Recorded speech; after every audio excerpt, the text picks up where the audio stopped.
Fala, galerinha do... Tô brincando.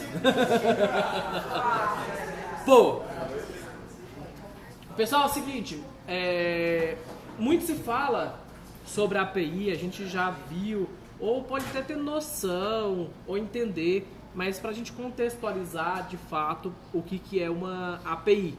Porque hoje é o que a gente vai trabalhar, a gente vai utilizar o JavaScript para poder fazer solicitações a APIs de terceiros.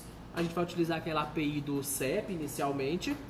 E onde que contextualmente a API ela se encaixa. Então esse exemplo aqui, esse desenho, ele é maravilhoso porque ele faz uma analogia de uma coisa que todo mundo já fez. Um restaurante, foi para um barzinho, fez um pedido para um garçom. E o que acontece ali nesse meio termo? Então, deixando a programação de lado, vamos pegar o contexto da gente lá, tá lá no barzinho, show de bola, você pediu lá, não, traz lá pra mim uma isca de tilápia.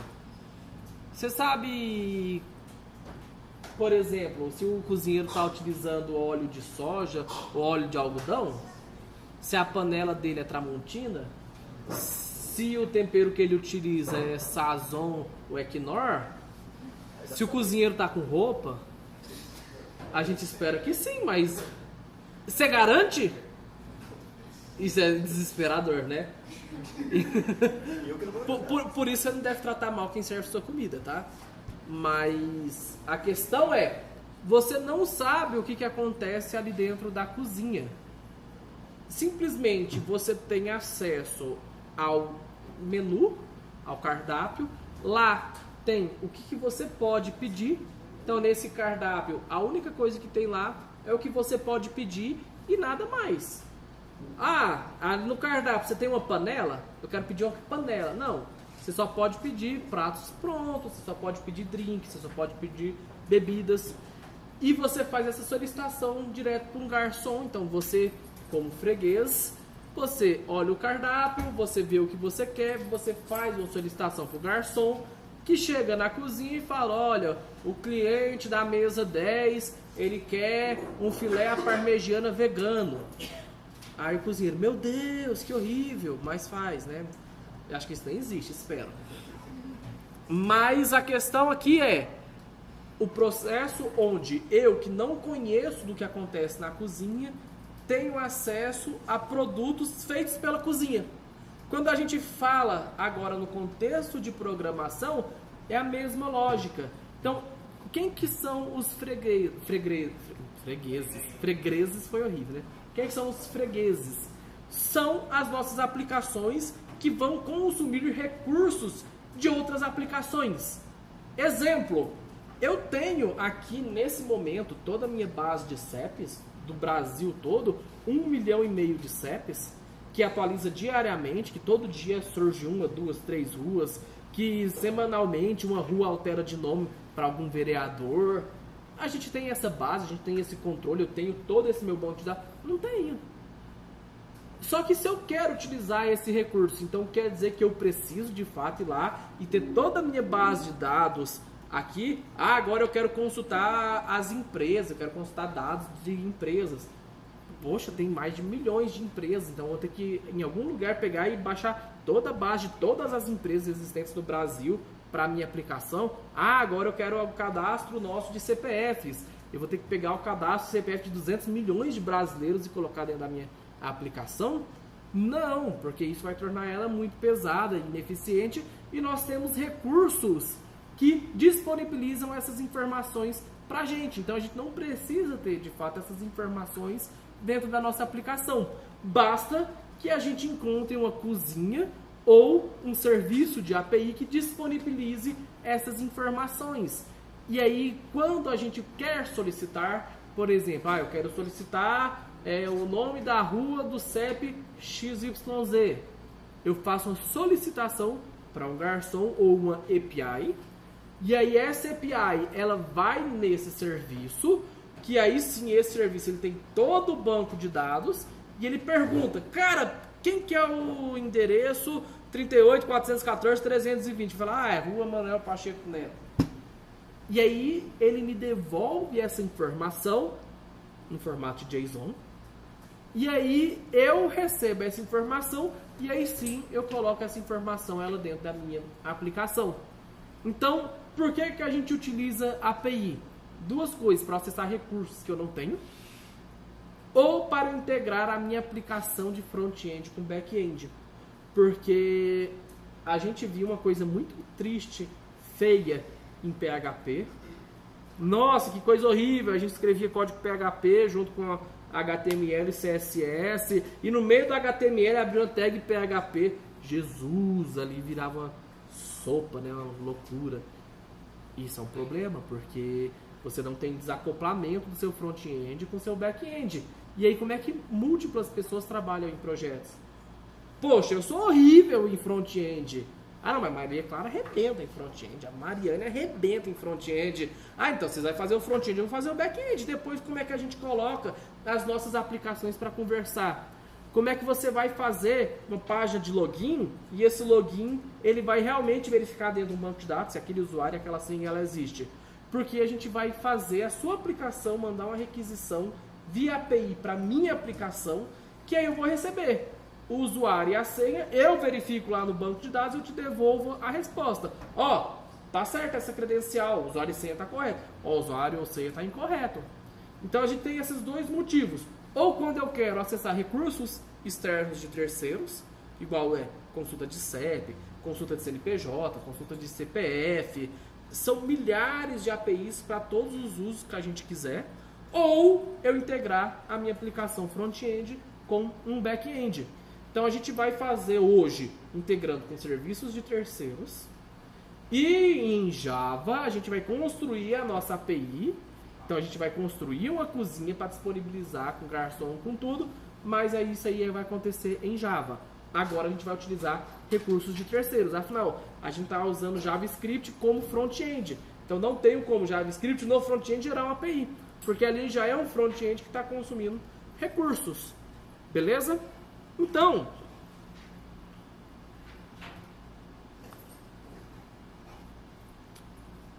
a API que nós iremos trabalhar se chama Via CEP. O que faz o Via CEP? E isso aqui é o menu, tá? Então, isso aqui é o cardápio. Não, Victor, não é o menu, é o menu, tá? É o menu, ele olhou assim, não, é menu. Então, aqui ele é o nosso cardápio. Então, aqui eu estou olhando como que funciona a documentação. Então, ele começa me explicando, olha, para acessar o CEP no formato de 8 dígitos, deve ser fornecido. E ele me fornece um exemplo aqui. Após o CEP, deve ser fornecido o tipo de retorno desejado, que deve ser JSON ou XML. Então, com dois padrões. XML também é muito utilizado, mas JSON do contexto de API é muito mais usado. E ele me dá um exemplo de consulta, olha só. O meu endereço, barra, e ele me deu um CEP de exemplo, barra, o tipo de retorno desejado. E aí ele fala o que a API ela trata, então ela faz validação do CEP. Então ela te explica se alguma coisa, se a sua requisição der certo, se a sua requisição der errado, se o CEP foi inválido, se o formato do CEP foi inválido.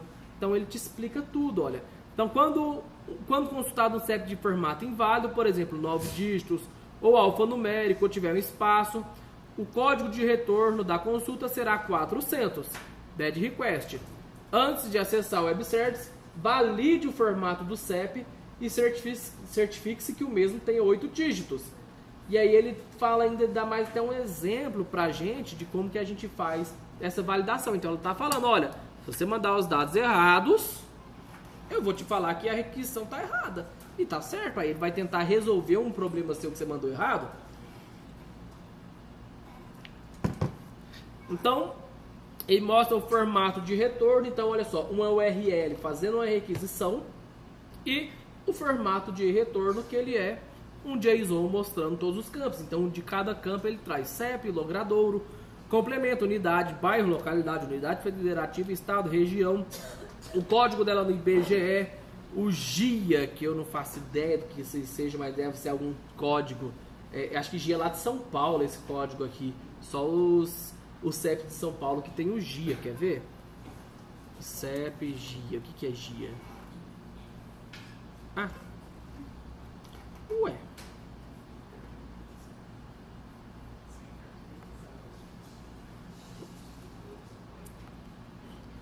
Nada, rapaz, minha internet aqui é forte. Aqui dia refere ao documento fiscal para obter. Aí, ó. GIA se refere à guia de informação e apuração de ICMS, enfim. Então são essas informações que ela me retorna. Eu também posso, né, passar outro formato para ela. Aqui a gente não vai entrar tanto em detalhes. O que eu quero é fazer essa requisição no JavaScript, para que ao invés de nós termos um arquivo JSON e aí eu colocar ele dentro de uma variável, a gente consiga fazer o JavaScript, fazer uma requisição desse tipo. Vamos colocar um CEP aqui, 38.400.126. E aí vocês conseguem notar, né, que o que vai mudar na minha requisição é sempre esse parâmetro do CEP na minha URL. Então é o parâmetro que muda. Quando eu tento abrir a minha rota, olha só o CEP nosso aqui da PROS, a Avenida João Pinheiro, e aí vai do número 620 a 21 a 1146, bairro Centro, Uberlândia, Minas Gerais. E todo mundo já utilizou esse recurso aqui. Quantas vezes já fizeram cadastros, onde quando você digitava o CEP, ele automaticamente completava todos aqueles campos. Isso já aconteceu com vocês, só que hoje a gente vai fazer isso. Então a gente vai fazer requisições, a gente vai integrar ela com o front-end, vai ter um front-end quando eu digitar o CEP, ele vai buscar e vai trazer essa informação para mim já, e vai pegar apenas as informações que eu quero e montar lá na minha página. Esse é o nosso objetivo. Então, primeira coisa, eu preciso fazer o JavaScript montar uma requisição. Logo, vou lá no meu VS Code para nós iniciarmos um projeto. Que inclusive esse aqui, mas esse aqui foi da aula passada. Então ninguém tá vendo, a gente tá fazendo a primeira vez, tá?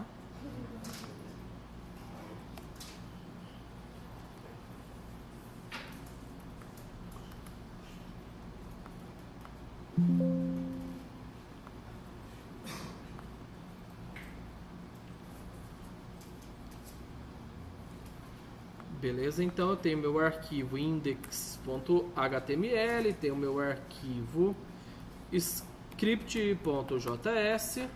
Por enquanto a gente vai focar mais na parte do JavaScript, depois a gente se preocupa.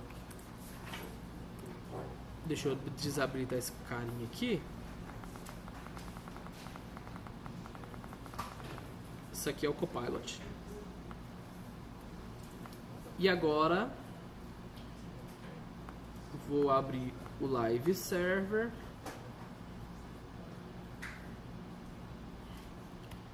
F12. Jogo para a direita. Console. VS Code aqui. Vamos apertar ele. E vamos fazer um teste. Console.log. Qual é? Show de bola. Então, agora, primeira coisa, eu preciso fazer uma requisição para lá. Ou seja, eu preciso montar minha URL. Então, eu preciso ir lá e pegar aquela minha URL que está aqui, ó. Então, eu vou fazer uma requisição para isso aqui. Vou fazer um Ctrl+C, Ctrl+V, porque aqui eu já deu certo a minha requisição no navegador. Então, agora, peguei, vou criar aqui uma variável let URL que recebe essa minha URL aqui.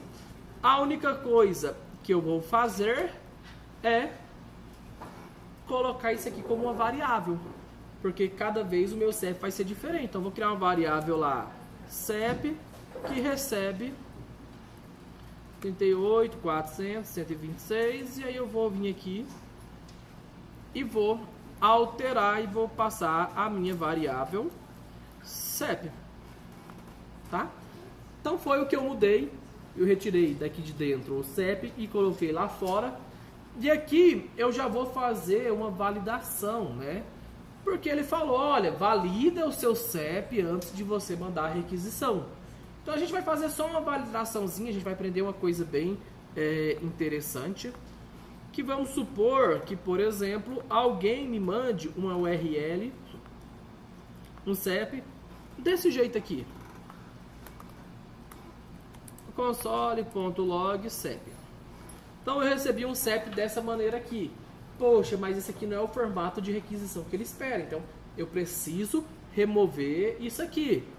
Então, em string, sempre que eu quiser buscar algo para remover, eu utilizo uma função chamada de replace. A função replace, eu passo dois parâmetros. O primeiro parâmetro é o que eu estou buscando. Então eu estou buscando um tracinho. Onde tiver um tracinho, eu substituo por nada. Então se eu colocasse aqui, onde tiver um tracinho, troca por Lenício. Beleza, olha. 38.400, Lenício 126. Porque ele busca por isso aqui e substitui por isso aqui. Por isso que aqui eu coloco uma string vazia. Mas se eu também tivesse um espaço adicional aqui. Beleza, eu agora ia buscar onde tivesse um espaço e ia colocar uma string vazia. Só que agora eu só estou... CEP, CEP.replace, e beleza, ele tirou espaço vazio. Só que esse tipo de validação é uma coisa muito comum de ser feita. Tão comum que eu posso às vezes receber informação agora com dois espaços. Pô, se eu tiver dois espaços, aqui vocês não vão conseguir ver, mas aqui também há um espaço. Ó. Tá vendo que na marcação tem um espaço aqui? Aí eu tinha que executar de novo um outro replace, para aqui agora apagar aquele espaço extra. Muito trabalhoso. Aí existe, quando a gente vai montar requisições, existe uma coisa que facilita muito nossa vida. Não sei se vocês já ouviram falar em expressões regulares. Expressões regulares, ou regex, ele é um código que a gente escreve que eu não preciso passar toda essa validação. Eu especifico quais que são as regras.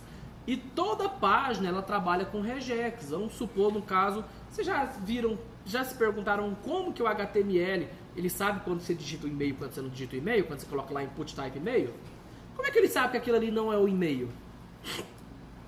Ele tem uma expressão regular que ele verifica o que o e-mail tem que ter. Ele tem que ter, inicialmente, um conjunto de ele deve obrigatoriamente começar com a letra, seguido de um conjunto de palavras ou não, que pode ser alfanumérico, ou seja, tanto letras quanto números, precedidos de qualquer caractere especial, qualquer não, ponto, underline ou traço, são os únicos caracteres permitidos no e-mail, precedido de um arroba, precedido de um outro conjunto apenas de palavras nesse momento, precedido de um ponto e precedido por outro conjunto de palavras.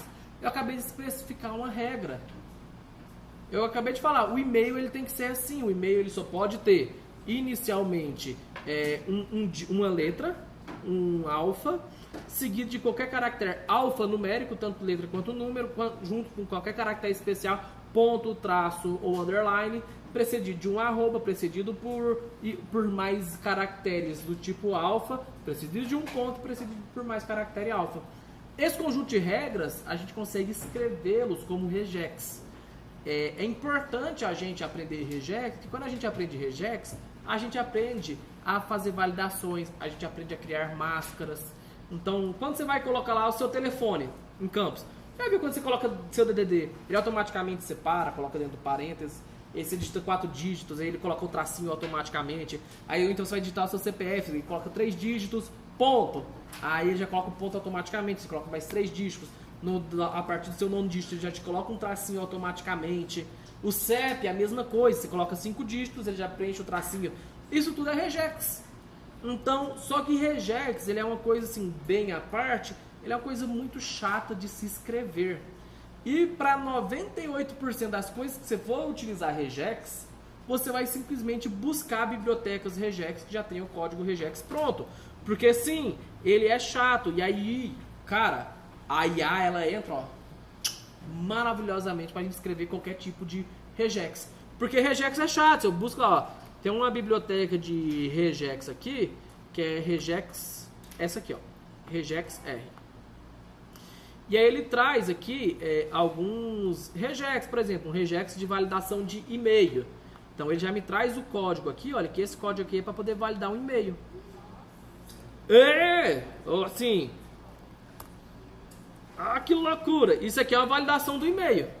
Então esse aqui é um código que você colocou aqui dentro de uma expressão, ele vai te retornar true ou false baseado no e-mail. Então foi o que eu falei, O e-mail, ele precisa começar ele pode começar com letras minúsculas, né?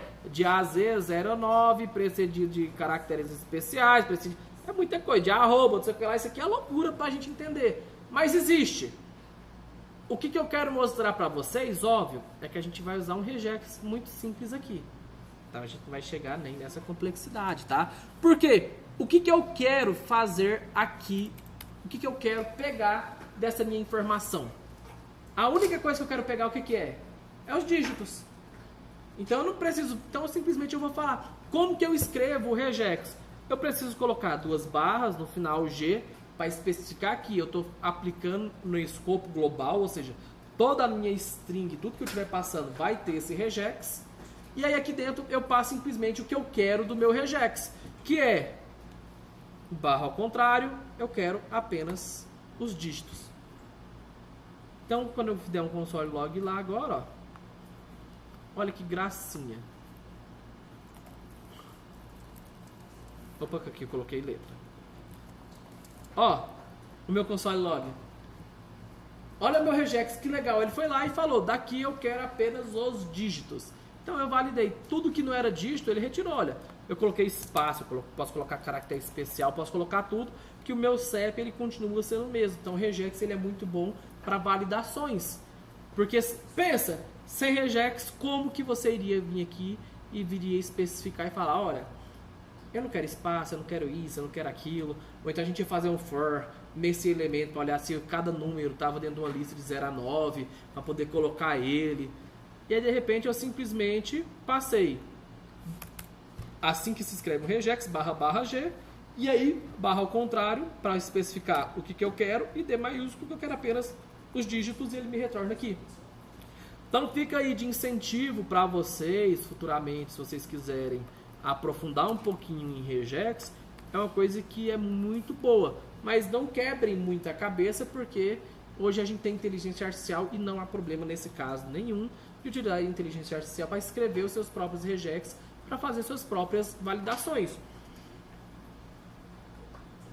Então olha só que legal, a gente já tem aqui o nosso CEP bonitinho, eu já tenho a minha URL, entendendo que nesse momento meu CEP, né, ele eu estou digitando ele nesse momento na mão, mas futuramente a gente vai receber 38.400.126, a gente vai receber a minha URL, ela está corretíssima, então URL, então se eu clico aqui, olha, eu vejo que a minha requisição é uma requisição que dá certo, então eu não tenho problemas com a minha URL, então eu tenho que garantir isso, eu não posso tentar fazer uma requisição para uma URL que já inicialmente eu não consigo fazer requisições nenhuma para ela. E agora a gente vai de fato fazer a requisição. Então, a escrita da requisição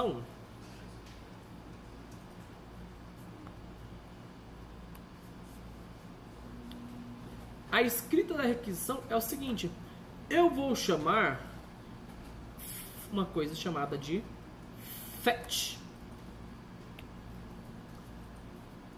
Deixa aqui, fetch. Então, o que é o fetch? Fetch é pegue. Quem que eu vou pegar? Ih, minha esposa tá aprendendo, isso é confusão. Quem que eu vou buscar? Então, eu estou buscando o conteúdo que está na minha URL, certo? Aí eu recebo esse conteúdo já da URL. Então, só isso aqui eu já fiz uma requisição.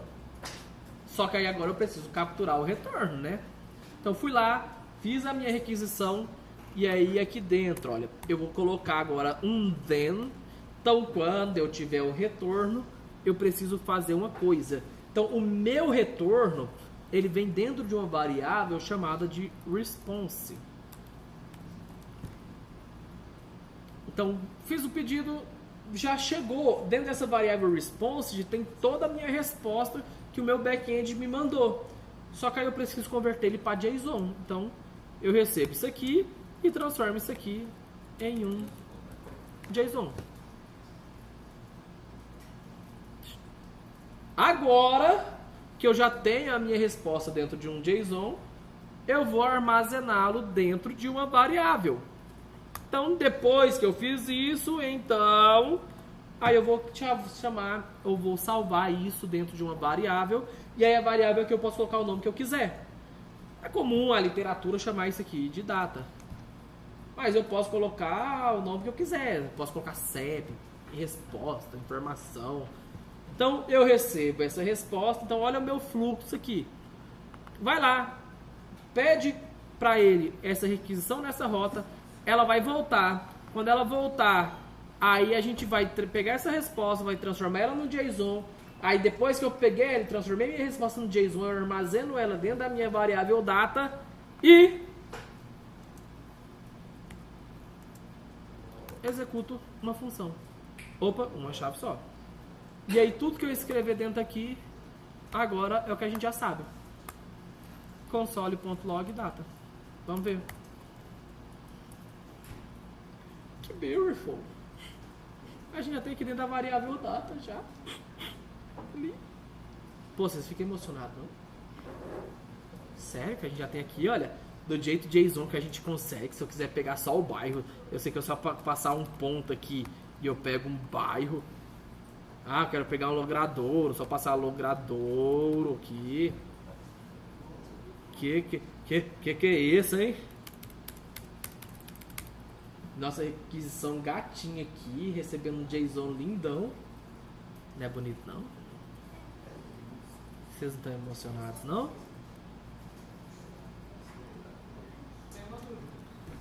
Diga! Eu não entendi direito o fetch e o demo.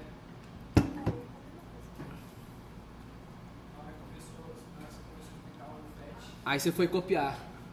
Aí agora vocês... Não, tô copiando agora. Não, eu tava vendo vocês copiando aqui. Pera aí. Ah, não, tô chamando. Como é que é a pergunta? Por que não tem conta de vírgula?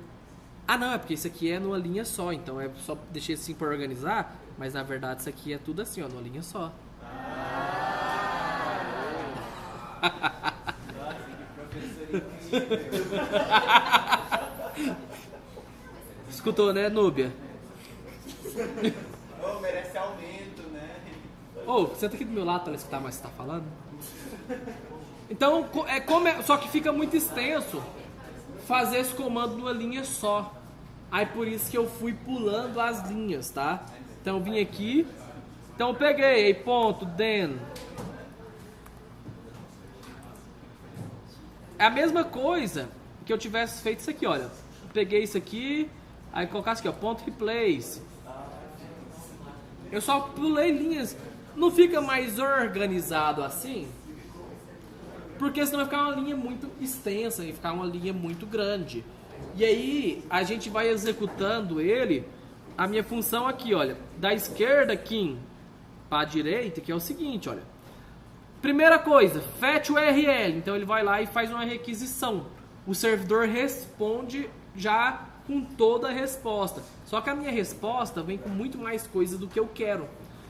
Quer ver? Ó, vou pegar aqui a minha URL lá de novo. Cadê minha requisição? Requisição.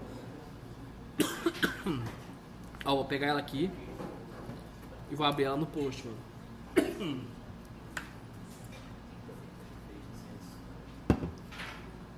Quando eu faço uma requisição desse tipo aqui, além dela me retornar só essa resposta, ela me retorna também os cabeçalhos da minha resposta com um monte de informação que pra mim não tem interesse.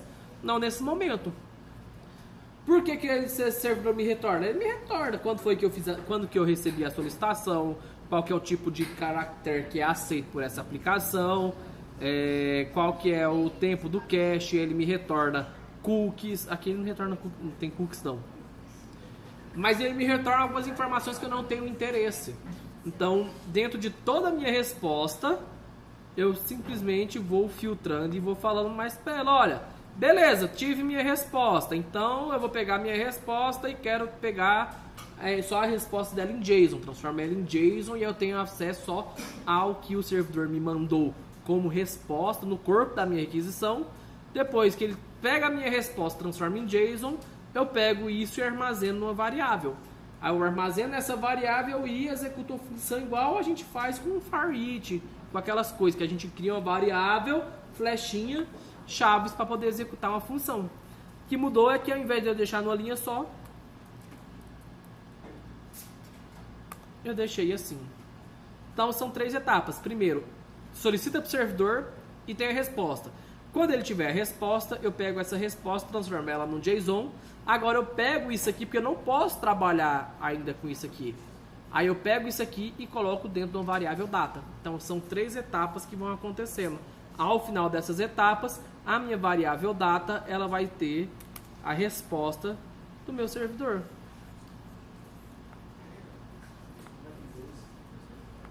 Aqui. Eu tenho o JSON, que é o que a gente já nós já estamos acostumados a trabalhar. Aí daqui eu posso fazer qualquer coisa, posso mandar para um front-end, posso fazer qualquer coisa aqui dentro. Então, eu vou começar a fazer algumas coisas que a gente já sabe. Por exemplo, eu vou mostrar essa informação lá no front-end, tá? Então, vou criar lá no meu front-end, vou jogar o front-end aqui para a lateral. Cadê a tela? Cadê a tela? Essa aqui, vou separar, vou jogar para a direita, vou jogar para cima. Essa aqui vem para baixo e na esquerda vem a minha IDE. E aí eu vou criar aqui, né? Vou jogar lá um H1 lá, via CEPS, cadastro, via CEP, beleza. E aí eu vou ter lá, agora por enquanto apenas vou colocar um parágrafo lá com ID logradouro, só para a gente mostrar o logradouro lá na nossa aplicação direto. Então, documento.querySelector, onde tiver aqui, já referenciei ele. E eu vou colocar lá no alt logradouro. Const. Vou colocar na primeira linha ele. Então, se eu quero mostrar o logradouro lá, simplesmente logradouro.textContent recebe data.logradouro. Data.logradouro. E olha que gracinha. Então vou levar essas informações aqui para minha front-end. Vou colocar o logradouro. Vou colocar, deixa eu... Hã? Não, daqui a pouco a gente vai converter isso para um input. Por enquanto só pode ter essas informações lá. E a gente relembrar. Deixa eu dar só um console login data para ver tudo que eu posso levar para lá. Ó, vou levar o logradouro, que é gatinho. Vou levar o bairro. Vou levar o estado. Vou levar a cidade.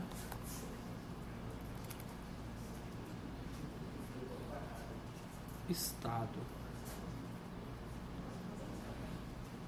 Não vou levar o F não, porque eu já estou levando Minas Gerais. Preciso não. Então, logradouro, bairro, estado, cidade. Logradouro.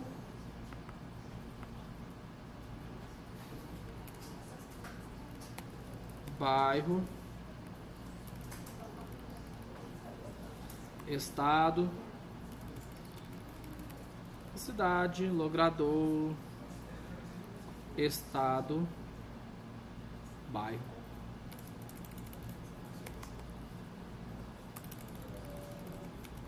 Estado,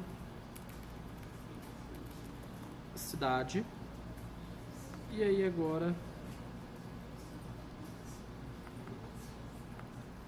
alt,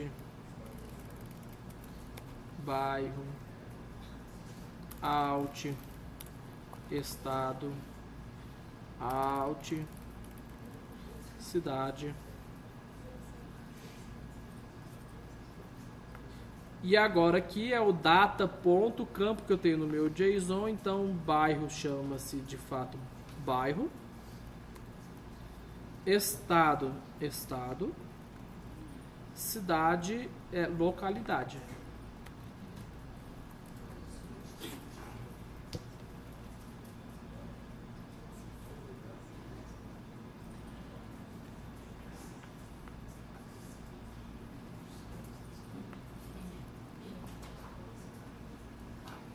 E agora, olha só que legal. Já está exibindo lá no meu front-end. Estou fazendo uma requisição para o back-end, que está pegando essas informações e agora está montando essas informações direto no meu front-end. Então, a gente encaminha agora para um momento onde eu vou ter um campo que eu vou digitar um CEP ao invés de eu ter um CEP fixo. Porque eu já consigo mandar informações para o meu front-end. O CEP que for, quer ver, ó, 38, vamos chutar outro CEP aqui, olha, 130. Executei, ali, ó, Avenida Afonso Pena, ó, Centro, Uberlândia, Minas Gerais. Então, o CEP que eu passo aqui na minha requisição, ele já é processado lá. O que eu preciso é transformar isso aqui agora de uma maneira dinâmica. Então, console log data, ele me mostra aqui no meu console.log e esses text contents aqui, eles mostram para mim direto na minha página. Então, a gente já está ficando com uma coisinha quase que um cadastro. Só que a gente está inserindo informação no JavaScript. Daqui a dúvidas? Nada? Isabela? Gustavo? De boa?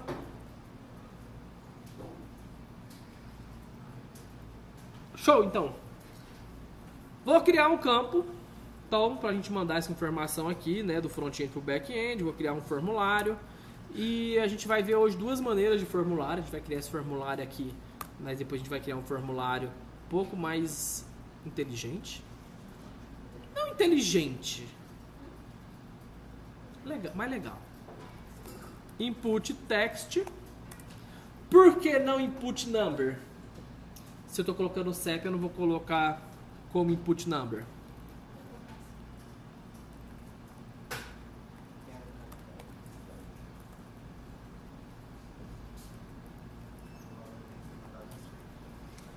Oi? Não necessariamente. Porque eu não mandei como... Na minha URL ele não vai como string, eu não coloco ela entre aspas.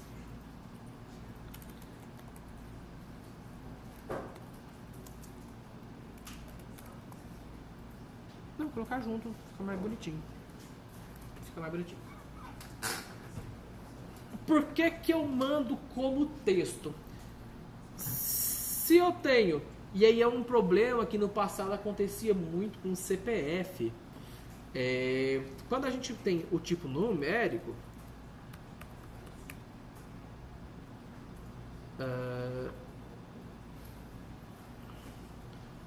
let número vai receber isso aqui, número. What the motherfucker?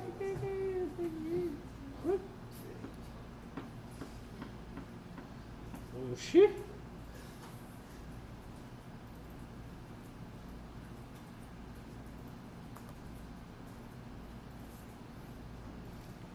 João, que eu passei aqui qual que é essa propriedade dele que eu passei, que número recebe isso aqui, e quando ele número é isso aqui, ele está convertendo para ASCII, tabela ASCII? Não, tudo bem, mas o tipo number ele tira o 0 à esquerda, que era o que eu ia mostrar. Só que aí ele armazenou o número. Será que esse Synapse não estourou a memória? Não.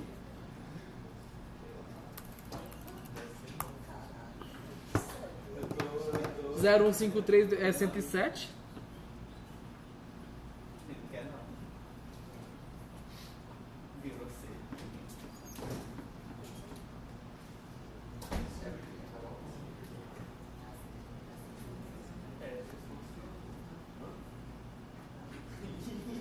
Qual que é o...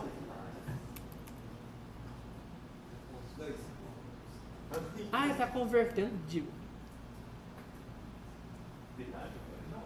Não, nada.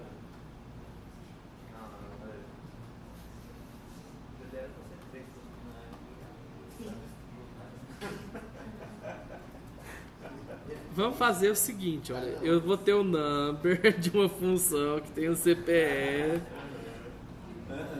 Beleza? Eu vou converter, vamos fazer diferente, vou converter para número, uma string, para mostrar, depois a gente descobre o que é essa propriedade aqui que eu não faço ideia. Seguinte, ó, então quando eu tenho uma string igual ao CPF, que ele começa com 0 à esquerda e eu coloco o number ele sempre ignora o 0 à esquerda. Afinal, o número 0, 100 é 100. Então não precisa identificar o 0 à esquerda. Então por isso que o CEP a gente vai buscar trabalhar com o tipo text, porque se porventura inicializar com algum 0, não sei se existe, mas se porventura inicializar com o 0, ele não vai ignorar o 0 à esquerda. Então o CPF, a gente vai trabalhar com CPF é string. Ela não é número, porque toda vez eu vou trabalhar com telefone é string. Porque se tiver 0 à esquerda e eu trabalho como número, ele simplesmente, olha, ignora o que está à minha esquerda, o meu 0 à esquerda.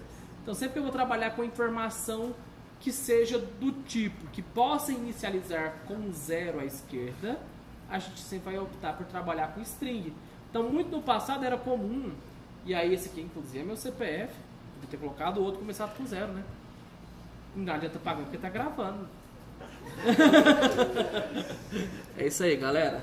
Façam cadastros aí, façam cursos no meu nome. Então é o seguinte, sempre que for informação numérica que possa conter zeros no início, a gente opta pelo tipo text. Show? E aí eu vou passar mais um atributo só de validação, que é o atributo maxLength.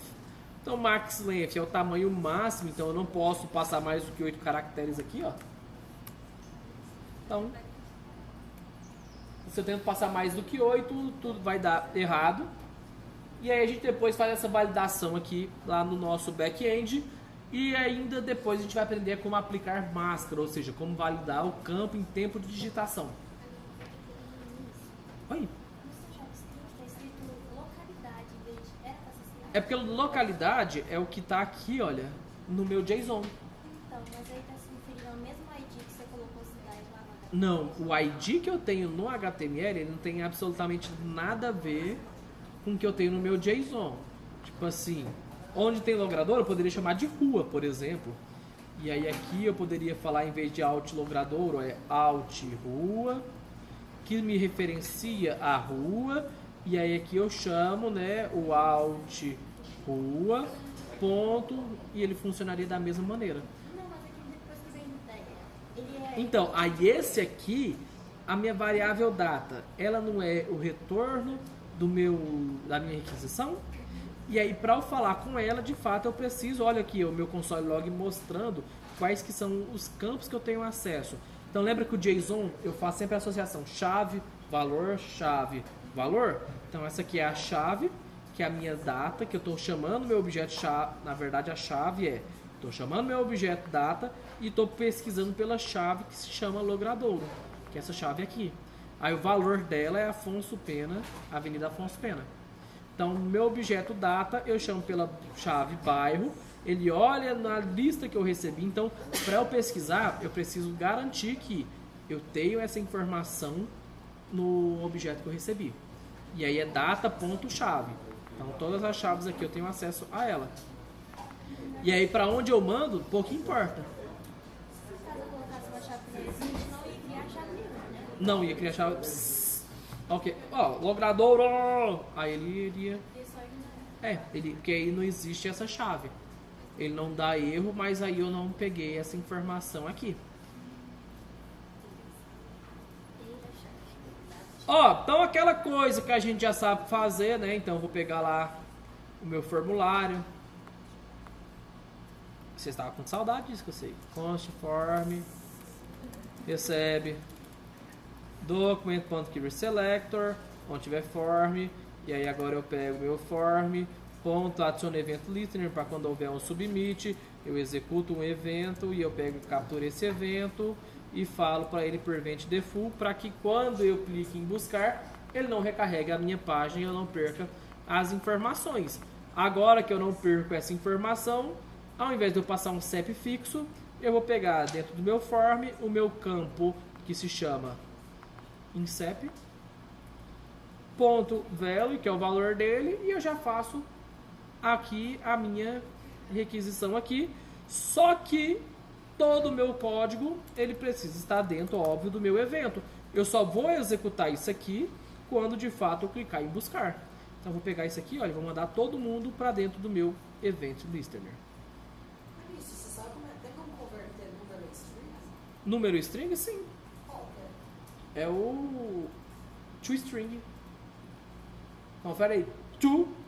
toString.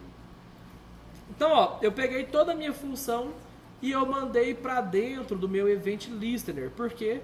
Pensa comigo, faz sentido eu executar ela antes de eu ter o CEP? Não. Só faz sentido quando eu tiver o valor do CEP. Eu só vou ter o valor do CEP quando de fato a pessoa clicar em submeter. Então agora, vou mandar um CEP. Uau! Rapaz, hein? Ô, gatíssimo, né? Ô, fala sério, cara. Você tá... Quem tá mandando aqui, ó, um CEP. Vou mostrar o CEP lá também, né? Que a gente coloca o CEP, o campo do CEP. Ah, tá bom, depois a gente fecha isso. E aí agora eu tô mandando uma requisição, e aí eu clico em buscar, ele vai lá e busca e me traz essa informação aí. E aí olha o que é legal. Na verdade, o que pode se melhorar? Quando a gente vai digitar campos, quando a gente vai cadastrar, a gente clica em buscar?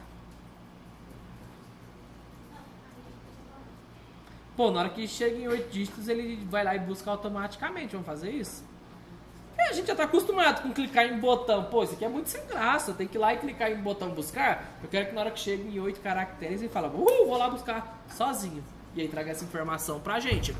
Antes, vamos trabalhar agora com alguns tratamentos. Quais tratamentos? Um muito importante. E se eu passar um CEP que não existe?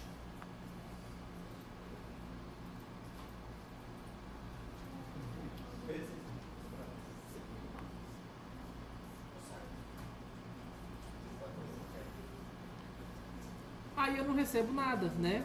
E aí olha que ele me retorna aqui uma coisa chamada erro igual a true.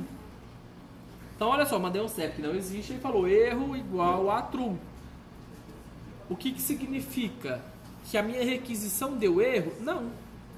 A minha requisição deu certo, eu recebi um JSON de volta, só que aí o servidor me retornou uma chave valor onde erro é igual a true, significando que isso indica que não há CEP lá para ele buscar. Então é diferente. A minha requisição ela não deu erro, é diferente. A minha requisição daria erro se, por exemplo, eu mandasse uma quantidade diferente de caracteres. Aí sim, olha, a minha requisição aqui deu erro. Porque eu tinha que mandar 8, eu mandei 4 caracteres e aí ele falou, opa, aí não rola, aí dá erro de fato. Agora, quando eu mando a quantidade correta e ele não identifica, aí ele me retorna erro igual a true. Então nós temos duas coisas para fazer tratamento. A primeira é quando não houver CEP, então o CEP não foi identificado, e a outra é se a minha requisição ela de fato falhar, porque aqui foi uma falha. A minha requisição, eu não mandei a requisição no formato que a API ela esperava. Aqui quando eu mandei 00000, ela esperava 8 dígitos. E eu mandei 8 dígitos, por isso que a requisição não deu erro. A retorno dela significa que apenas ela não encontrou na base de dados aqueles números. Quando eu mando no formato errado, aí toda a minha aplicação ela dispara um erro. Então vamos fazer tratamentos para a gente minimizar essas possibilidades de erro. Então olha só, se concorda comigo, então olha, que eu só vou executar isto aqui, eu só vou mandar para ele caso não aconteça isso, vocês estão de acordo? Eu só vou mandar para o meu front-end as informações caso isso aqui não aconteça. Então eu vou ver. E isso aqui eu estou dando um console log na minha variável data. Então, por exemplo, data.erro. Ó. Data.erro true. Logo, se acontecer data.erro, vou dar lá um alert lá. CEP inválido. Um alerta, a gente pode colocar lá no front-end bonitinho. E aí eu não quero que execute mais nada desse meu fetch. Eu quero que ele pare e encerre a execução. Quando a gente está num loop, a gente tem quem que interrompe a execução? Break. E quando eu não estou num loop e eu quero interromper, aí eu tenho uma coisa chamada de return. Retorne. Então break, toda vez que dentro de um loop ele encontra um break, ele sai do break. Aqui, toda vez que ele encontrar o return, ele sai da função. Então, se acontecer erro, ele mostra uma mensagem e para de executar toda essa minha função. Tanto que se eu colocar aqui, olha, um alert depois do tratamento de erro. Vou mandar um CEP válido. 38.400, 126. Buscar. Olha, ele mostrou, ó, depois do tratamento do erro, vou dar um ok, ele puxou certinho. Agora, vou recarregar e eu vou colocar um CEP inválido. Ele foi lá, buscou, mostrou a minha mensagem CEP inválido, indicando que ele entrou aqui dentro.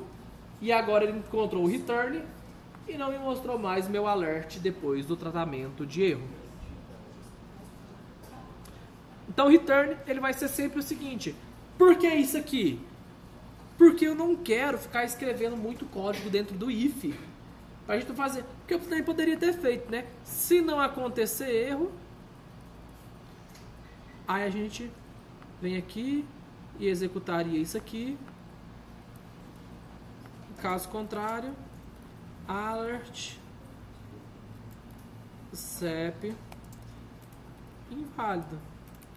Ó, mesma coisa. Vou digitar o 0000 e vai me mostrar CEP inválido.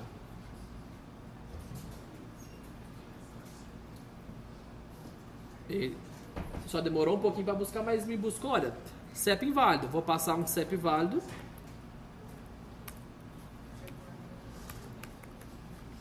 Ele me retorna agora um CEP válido e aqui ele executou dessa maneira.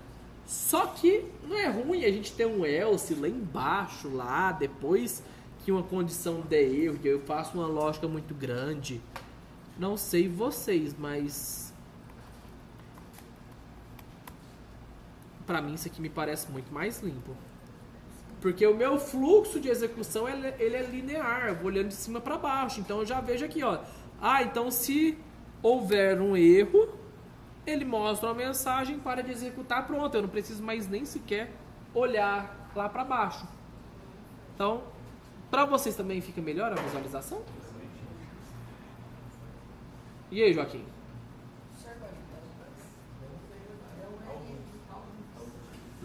Posso? Vocês têm que estar aqui olhando aqui, ó. Depois eu dou tempo para vocês fazerem. Então, beleza. Agora se atentem a uma coisa. Esse data.erro é essa API em específico que fornece essa informação. Para cada API, a gente tem que buscar e entender como que ela faz, como que ela me retorna a informação caso algo dê erro. Então, essa aqui, ela me retorna um JSON, né? Vamos lá fazer o console log dele, ó. Ele me mostra um JSON escrito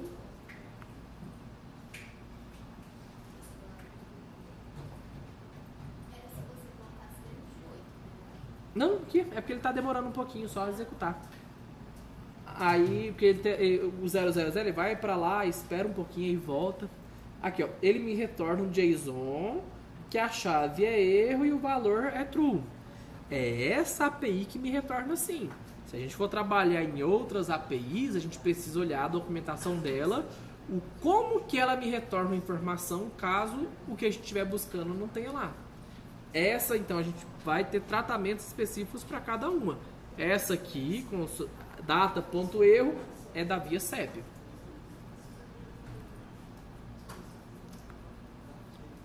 Então ele me retorna um erro igual a true e é justamente quem eu estou olhando.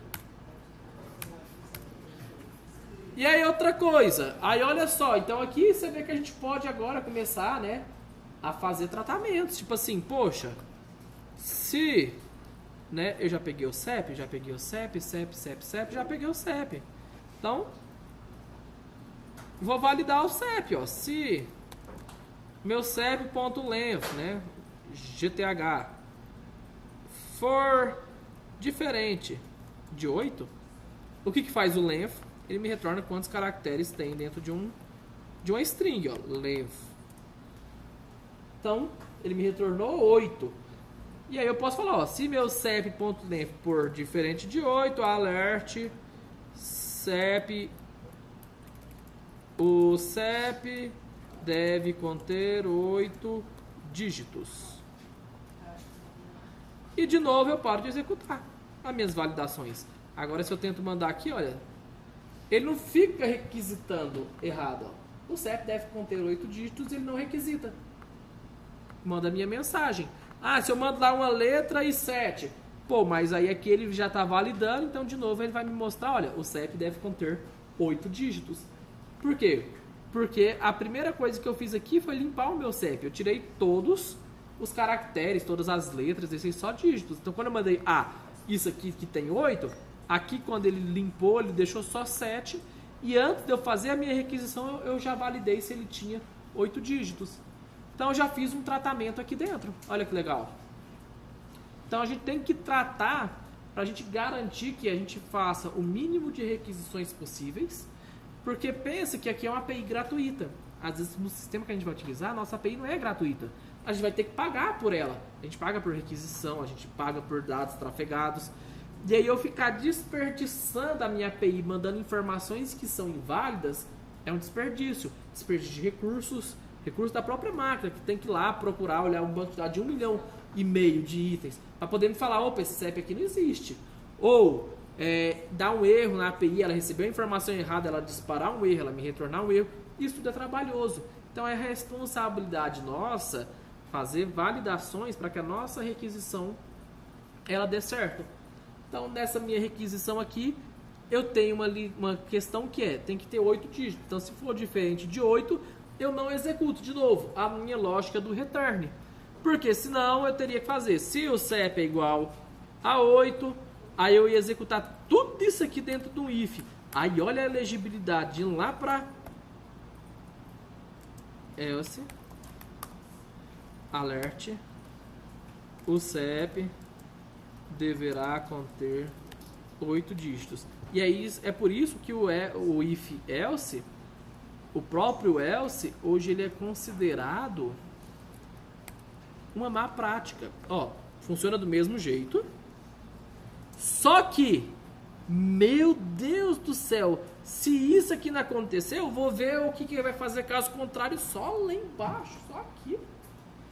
Olha o tanto de coisa que executa. E aí se a gente junta a lógica dos dois, né? Olha só quanto que fica ruim a legibilidade do jeito antigo e do jeito que a gente está escrevendo.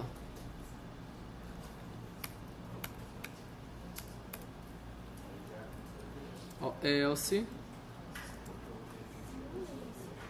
Não, horrível, né? CEP inexistente. Fala sério. Isso aqui é feio, né? É o que a gente tinha costume. If, aí coloca tudo dentro do if, aí caso contrário else, a gente coloca ali as coisas dentro do else, aí eu tenho um else lá embaixo, e aí eu tenho que olhar, poxa, mas esse else ele é de qual if? Ah, esse if é desse if, esse else é desse if aqui, e aí eu tenho o else 10 linhas depois, que é a conclusão da minha pergunta inicial. 10, 13, 20 linhas depois eu tenho o else resolvendo a pergunta que eu fiz na linha inicial. Horrível, horrível, horrível, horrível, horrível. Triste, não é gatinho. Não é gatinha. It's not a little cat. É, exclamação gatinha. Mas funciona, tá? Então eu tenho que resolver um problema, eu faço, porque se eu não sei fazer de outro jeito, funciona. Mas, já que nós estamos aprendendo a ser excelentes desenvolvedores e gatinhos, né? Diga-me se isto aqui não é elegante. Isso aqui não mostra que a gente conhece das propriedades, que a gente conhece de programação, que a gente sabe fazer um código elegante. Sim, não tenho dúvidas.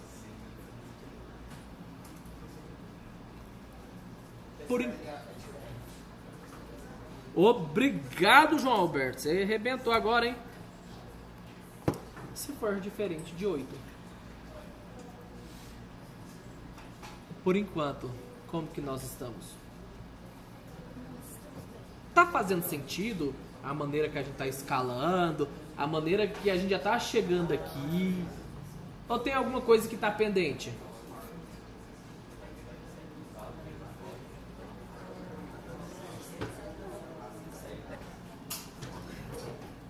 Então a gente vai evoluir o nosso formulário de uma maneira que nós não tenhamos o nosso botão de buscar. Então basicamente o que eu preciso? De um tipo de evento que eu capture toda entrada dentro desse formulário. Porque vocês já notaram que nesses formulários, quando você dá um Ctrl C, Ctrl V, ele já preenche também, né? Então esse tipo de entrada, ela é diferente. Esse tipo de entrada se chama input. Então, eu não terei mais, né, a minha estrutura de formulários. Então, eu vou remover. Então, se eu não tenho um botão de buscar, eu não tenho necessariamente um formulário ali. Porque, na verdade, eu vou ter um campo, um tipo input, que eu vou estar olhando a cada tecla, a cada ação que ele fizer dentro do campo. Isso não é mais um formulário. Então, eu vou retirar o meu formulário, tá? Aí eu não tenho mais o meu formulário aqui, que agora eu vou tratá-lo de maneira diferente. Então, muita coisa aqui, nossa, ela vai mudar. Eu vou mandar também esse botão embora aqui, que agora para mim também, o botão para mim foi embora, que eu quero simplesmente digitar o CEP aqui. Então, o que eu vou fazer? Inicialmente, eu vou comentar isso aqui para a gente ver como que funciona o novo método, e aí a gente vem e reaproveita o que já está aqui comentado, ok? Então, o que eu quero agora é adicionar um ouvinte ao meu campo de input, onde a cada ação que eu realize nesse campo, ele capture o conteúdo que está lá dentro dele. Então eu já tenho, né, esse campo que chama INCEP, vou fazer referência para ele, né? Então vou chamar lá de INCEP, recebe um document.querySelector, um ID INCEP. Então essa referência aqui, ela é tranquila. E agora eu vou colocar um ouvinte nesse campo. Então vou chamar o meu INCEP, vou adicionar um ouvinte. O meu ouvinte, ele vai ser agora um ouvinte de input. Então toda vez que tiver um input, eu não recebo nada. Então vou colocar só isso aqui para indicar que eu não estou recebendo um evento, ou recebendo nada. E executo a função. Então olha só, vou dar só um alert aqui, ó, alert no INCEP.value para a gente ver o que acontece. Então vou digitar o número 3. Ó, número 3. Vou digitar o número 2, 32. Vou digitar o número 0, 0. Olha que a cada ação que eu realizo dentro desse campo, ele executa esse meu event listener aqui. E o legal é que eu também, se eu copiar esse campo, colar, ó, vou colar alguma coisa. colei, ele vai. Então é igual o formulário que a gente conhece. A gente vai digitando, ele vai tendo ações, é o input. Só que óbvio, né? Eu não vou tomar ação em toda vez que eu digitar um input. Eu só vou tomar uma ação de fato quando o que acontecer. Então antes, vou pegar já o meu CEP aqui, meu let CEP recebe a minha variável inCEP.value, e aí a gente pega aquele mesma coisa que eu fiz aqui, olha, vou pegar o replace para poder filtrar bonitinho. Ele não precisa do evento default? Não, porque eu não estou submetendo um formulário. Meu formulário foi embora. Tanto que no meu index eu não tenho mais nem form, ó. Porque agora eu não tenho mais um form para poder submeter. Eu tenho um campo que eu estou escutando toda a ação de submissão nesse campo, e toda vez que tem uma submissão, eu capturo ele. Entendeu? Então, olha só, eu tenho aqui, então já vou olhar, olha. Um alerta no meu CEP. Pra gente agora ver se está funcionando, né, a nossa limpeza. Então, basicamente, o que eu estou fazendo aqui? Toda vez que há uma submissão, toda vez que há uma alteração no conteúdo dentro do meu campo CEP, eu recebo o CEP, retiro todos os caracteres especiais e mostro ele, que é o meu CEP limpo. Então vou digitar o 3 está ok, vou colocar o 8, 38, vou colocar a letra A, ele mostra só 38, vou colocar um espaço, ele mostra só 38, coloco o 383, então ele já está filtrando e já está executando. Só que óbvio, para mim eu só vou fazer alguma coisa quando o meu CEP.length, quando o tamanho do meu CEP é igual a 8, né? Poxa, eu não quero ficar executando tudo isso aqui de uma vez. Eu quero executar só quando 1, 2, 3, 4, 5, 6, 7, 8 e aí ele executa. Aí vocês já entenderam o que vai acontecer, né? Poxa, agora eu já tenho uma função, só que aí óbvio, para eu não colocar, a gente aprendeu um jeito bonitinho de fazer, tá? Aqui tá funcionando sem o ed evento, porque eu não tenho mais um evento. O meu ed evento é quando eu tinha um formulário, que aí, pra que eu pego o e, que é o meu evento? Quando eu tenho um formulário, eu não quero que o meu formulário recarregue. Só que aqui eu não estou mandando um formulário. Aqui o que eu estou fazendo? Tem um campo que toda vez que eu altero o valor dele, eu quero pegar o valor atual dele. Só isso. Então eu não tenho mais o evento. O meu evento é quando eu envio um formulário, quando eu tenho input type submit, que eu estou mandando um formulário. Quando eu não estou mandando um formulário, eu não preciso capturar o evento. Tanto que olha aqui, ó, no meu código HTML, cadê o meu form? Foi embora. Pensei que a estrutura era a mesma, tipo, Não, eu poderia ter um formulário aqui também sem problema. Form. Se eu quero manter... Ui, ficou grande demais. Se eu quero manter, olha, a minha semântica também. Mas aqui não muda nada, ó. 1, 2, 3, 4, 5, 6, 7, 8. Entendeu? Porque agora eu não tô esperando o envio de um formulário. Eu estou olhando quando a quantidade de caracteres dentro de um campo foi igual a 8. Aí quando for igual a 8, ao invés de alert, a gente vai executar tudo ali que está embaixo. Só que óbvio que nós agora somos programadores que fazemos as coisas do jeito gatinho de ser. Então eu não vou olhar se o CEP é igual a 8. Eu vou dizer que enquanto ele for diferente de 8, ele não faz nada. E aí ele nem executa o alert CEP. Agora, ó, ele só vai dar o alerta, ó. 1 é diferente de 8? É. Aí ele entra aqui no return e para de executar. 2, 3, 4, 5, 6, 7, ó. Tem 7 caracteres aqui.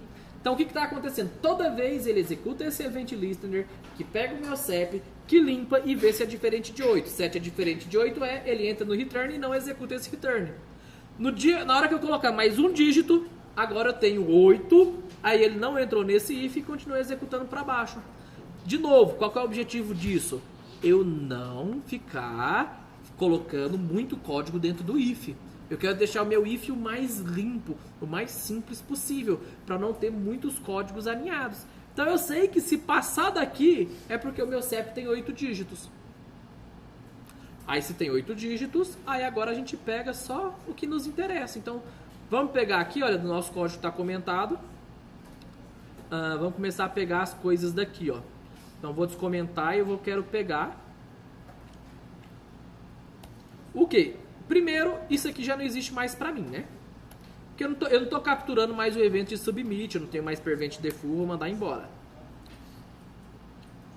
Primeira coisa foi embora. Segunda coisa, eu já tenho minha variável CEP, então a minha variável CEP também vai embora. Eu preciso da URL? Óbvio que eu preciso, então eu vou mandar a URL lá pra cima. Ele monta a URL apenas se ele passar por aqui. Então isso aqui é um filtro, né? Então se tiver diferente de 8, se tiver exatamente 8 dígitos, ele monta a URL. Aí eu não preciso mais, né, fazer essa verificação aqui, porque eu já estou verificando. Porque agora é diferente, né? A minha verificação eu estou olhando o tempo todo, então eu não preciso ficar falando para ele, olha, o meu CEP é diferente de 8 dígitos, meu CEP é diferente de 8, o CEP deve conter 8. Por que eu não mostro? Porque agora o meu formulário, eu não estou mandando tudo de uma vez. A cada submissão eu estou mandando. Isso aqui vai embora. E aí aqui, beleza. Aí agora eu mandar o URL, tenho a resposta e é isso. Então é isso aqui. Vem para aqui dentro. Ué. Guarda pra cá, rapaz. Ah, agora sim. Então olha só como que ficou o nosso código. Primeiro, aqui nesse campo aqui eu só referenciei todos os campos que eu tenho lá no meu front-end. Então são todas as minhas saídas aqui. Eu peguei essas saídas e aí aqui eu estou pegando o meu campo que é o INCEP, que aqui eu chamei de IN porque é o input, né? Que é o meu campo aqui, olha, input type text ID INCEP. Capturei o meu INCEP aqui e aí eu adicionei um ouvinte para ele, falando o seguinte: toda vez que acontecer um input, ou seja, toda vez que alguma informação aqui dentro dele adicionar, eu apagar, seja lá o que for, ele vai executar tudo isso aqui. E aí a primeira coisa que ele faz ele limpa o campo meu do CEP. Para quê? Poxa, porque se eu colocar 8 espaços aqui, ele vai considerar, mas eu não quero, eu quero só os dígitos. Então eu limpo ele para pegar apenas os dígitos e eu verifico. Agora, o meu tamanho do meu CEP, ele é diferente de 8, enquanto for diferente de 8, return, ou seja, não faça nada. Pare a execução desse meu código, não executa mais essa minha função aqui. Na hora que tiver 8 dígitos, aí ele monta uma URL com o CEP que foi informado e aí faz a minha requisição. Então ele faz uma requisição para a minha URL montada, então ele faz uma requisição para a API com o CEP que já foi validado, eu tenho certeza que o CEP tem 8 dígitos, e aí ele pega a minha resposta, converte a minha resposta num JSON, armazena dentro de uma variável data, e aí eu olho uma coisa, poxa, a minha data tem erro, então eu sei que a minha API me retorna erro caso o meu CEP seja inválido, porque eu posso mandar um CEP de 8 dígitos que é inválido. E aí, se for inválido, ele dá um alerta na minha tela, CEP inválido, e para de executar. Então, olha que aqui eu tenho vários momentos que o meu código pode parar. Ao invés de eu fazer um tanto de if alinhado, qualquer momento que uma condição não acontecer, eu escrevo meu código já pensando nisso. Se isso aqui não acontecer, eu não quero que execute mais nada para frente. Porque tem sentido eu mandar o logrador, o bairro, localidade, estado, rua, se o meu CEP for inválido, não tem sentido. Então, return, mas caso isso aqui não aconteça, ele não executa e executa o que está dentro. Agora, está muito com cara dos nossos cadastros que a gente faz, 400, 126, e aí, ó, eu não vou clicar em nada e ele já me trouxe o meu cadastro de maneira linda, elegante, né, que sofisticado. Olha que lindo isso aqui. Poxa, eu puxo um CEP. Se eu mando um CEP que não existe, ele me dá um alerta que o meu CEP está inválido. Se eu mando um CEP que existe, ele vai lá, substitui a coisa lá. Isto é muito elegante, ó.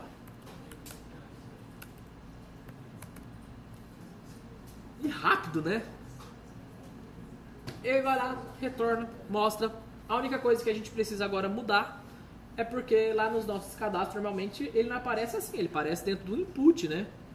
Então, a gente vai realmente simular, então eu vou trocar isso aqui para colocar dentro de inputs. Porque você já viu em cadastro quando você vai fazer? Quando você vai fazer cadastro, ele mostra assim, né? Olha, P, aí faz rua. E aí ele mostra input, text, E aí a gente coloca aqui, sei lá, em rua. E aí ele mostra assim, e aí quando você digita aqui, aí ele mostra a rua. Aqui, Avenida João Pinheiro, 620. Pinheiro. Meu Deus.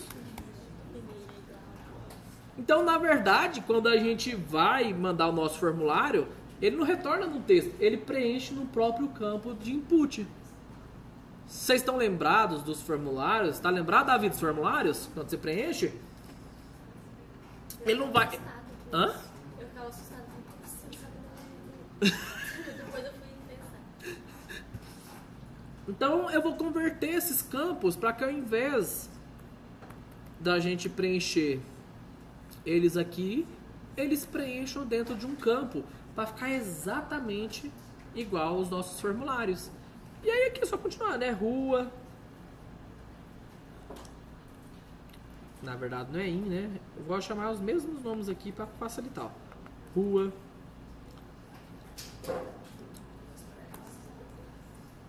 Eu vou te fechar aqui para ninguém copiar, tá? Vou fechar aqui para ninguém copiar. Pô, mas aí é sacanagem. Bairro. É porque eu tô prestando atenção na explicação, por isso que eu vou escrever. Cara, você pode copiar o que você quiser, cara. Até os códigos lá da minha empresa, você pode copiar se você quiser. Aí eu vou mostrar a cidade, 2 pontos. E aí aqui, cidade. E aí mais um P, estado. Input, text. Estado. Mandei embora. Aqui eu não quero mais isso aqui. Vamos colocar 2 pontos em todo mundo.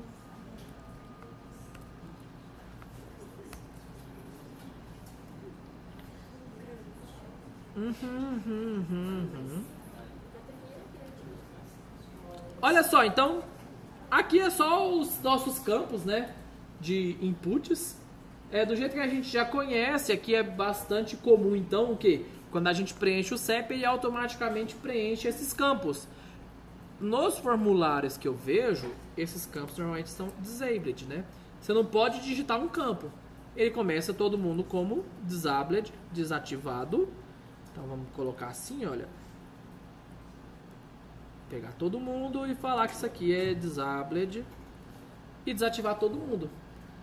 Vou alterar a cor do projetor, porque vocês não estão vendo mais o campo, mas ele está aqui. Ó. Ele está desativado. Quer ver, Joaquim? Você desliga a luz, por favor. Obrigado.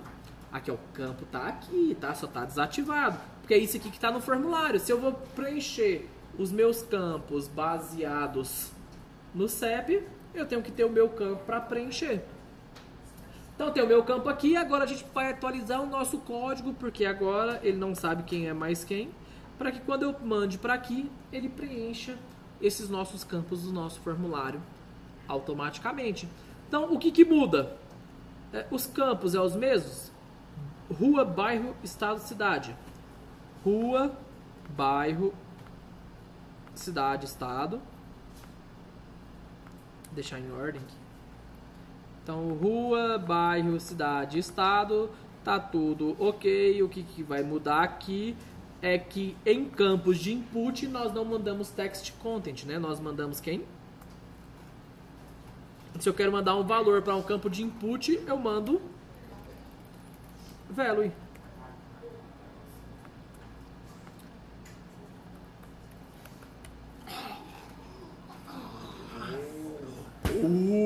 Hein? Que é isso aqui? Desse gatinho? Isso aqui é o Cauã Raymond no auge da malhação. Que é isso? Aqui é aquele ator lá, o Comendador. Era de uma novela bem antiga. Deixa eu ver se é o nome dele, deixa eu olhar. Alexandre Nero. A gravação deles. Exatamente. Rapaz, esse cara na novela Alexandre Nero como imperador. Qual que era a novela? José Alfredo, Império. Isso aqui é... Cara, isso aqui é o Alexandre Nero na novela Império atuando, no auge dele. Acho que a One Raven é melhor. Vale. Tranquilo. E isso aqui é exatamente o que acontece quando a gente preenche os nossos formulários. Ainda falta mais um tratamento, tá? Porque eu tô considerando que a minha API sempre está disponível. Então, se não tiver disponível, ainda a gente tem... a gente ainda precisa fazer ali um tratamento para erros. Porém, aqui, ó, está perfeito.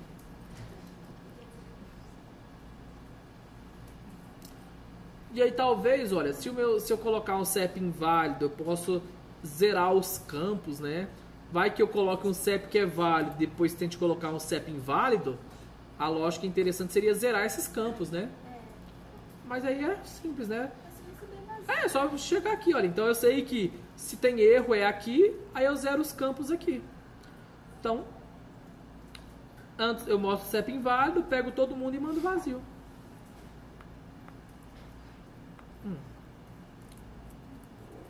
Porque não é aqui que acontece o erro? Então, se aqui acontece o erro, eu vou pegar, ó, todos os campos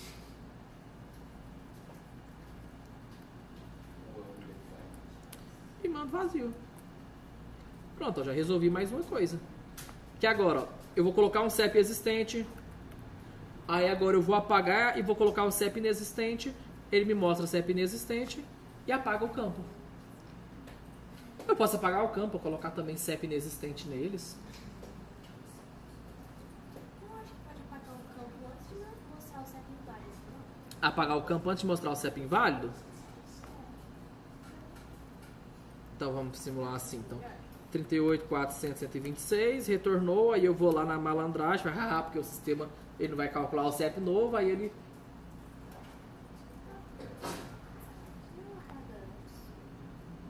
Não era pra pagar. 38.400.126. Vou na malandragem, vou colocar um CEP que não existe. O alerta ele vem primeiro, independente da posição.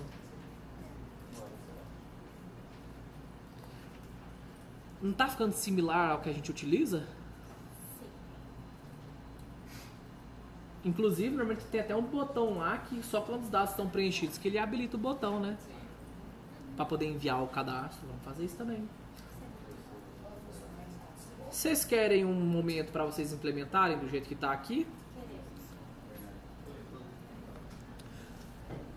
Aqui, algumas vezes, pode ser que vocês já viram eu acessando uma telinha assim, ó. Deixa eu abrir ela lado a lado aqui, deixa eu abrir o Dev Tools, por enquanto colocar aqui do lado direito e diminuir só um toque de zoom. Então, algumas vezes vocês já me viram acessando essa tela aqui chamada Networking. Já viram? Essa tela aqui, o que que ela é? Ela mostra a sua aplicação, as requisições que elas estão fazendo e você tem acesso a ela. Quando você abre, a primeira coisa que eu faço aqui é limpar ela. Então, limpa aqui. E agora eu não tenho requisição nenhuma aqui. O que que eu utilizo ela? Poxa, se eu quero... Quando eu carrego a minha página, olha só. Ela me mostra tudo que foi carregado na minha página. Primeiro meu HTML que foi carregado, depois o meu JavaScript.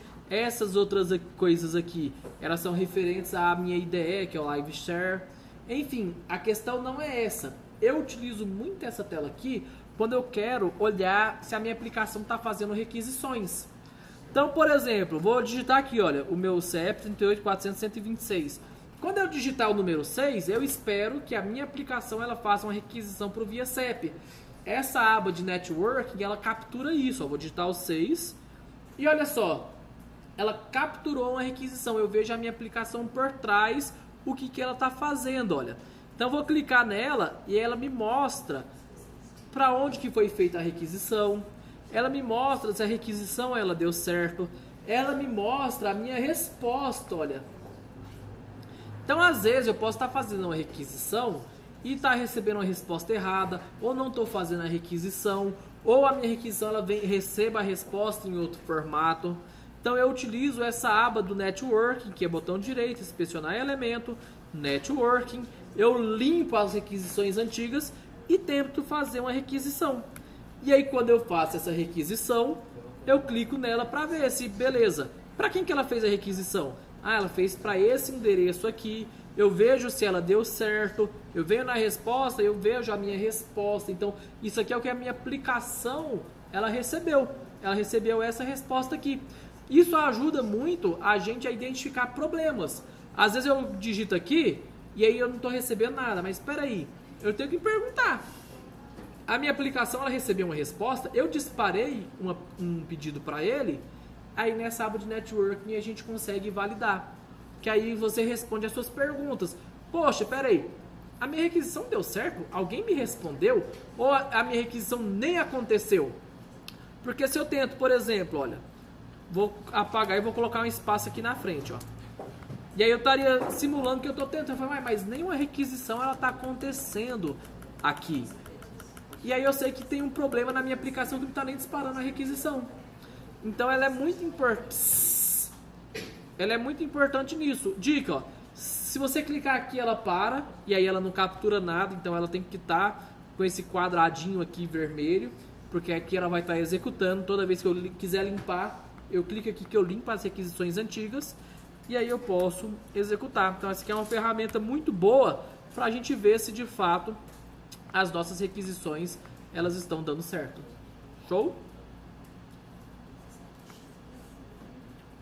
Então vamos voltar para cá, vamos voltar para cá, separar, direita, para baixo, esse aqui vem para cá,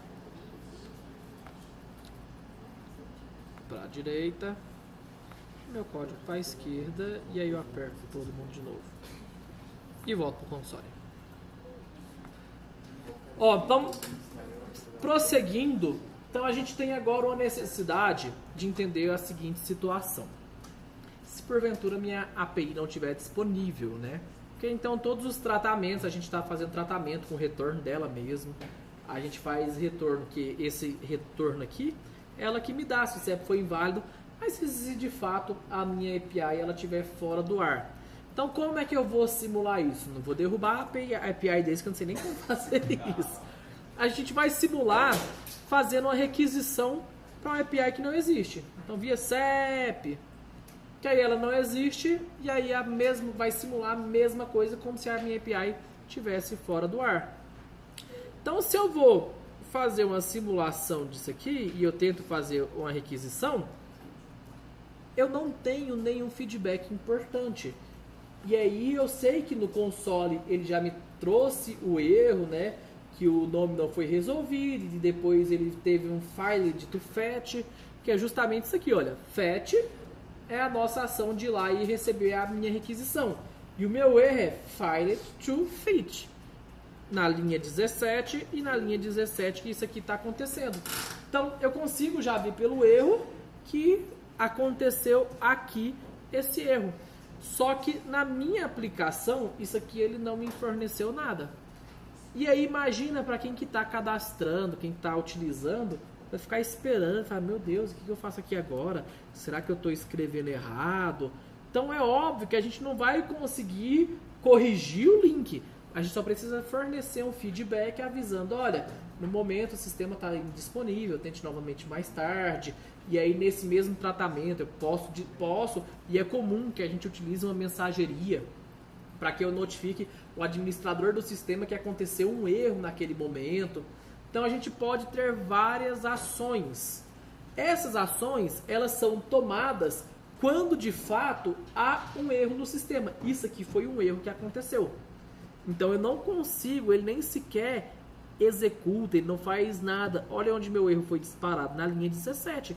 Minha linha 17 é justamente no fit, onde ele falou failed to fit, não conseguiu fazer isso. Então, para que eu trate, para quem já ouviu falar em try catch ou try accept, a lógica que é a mesma.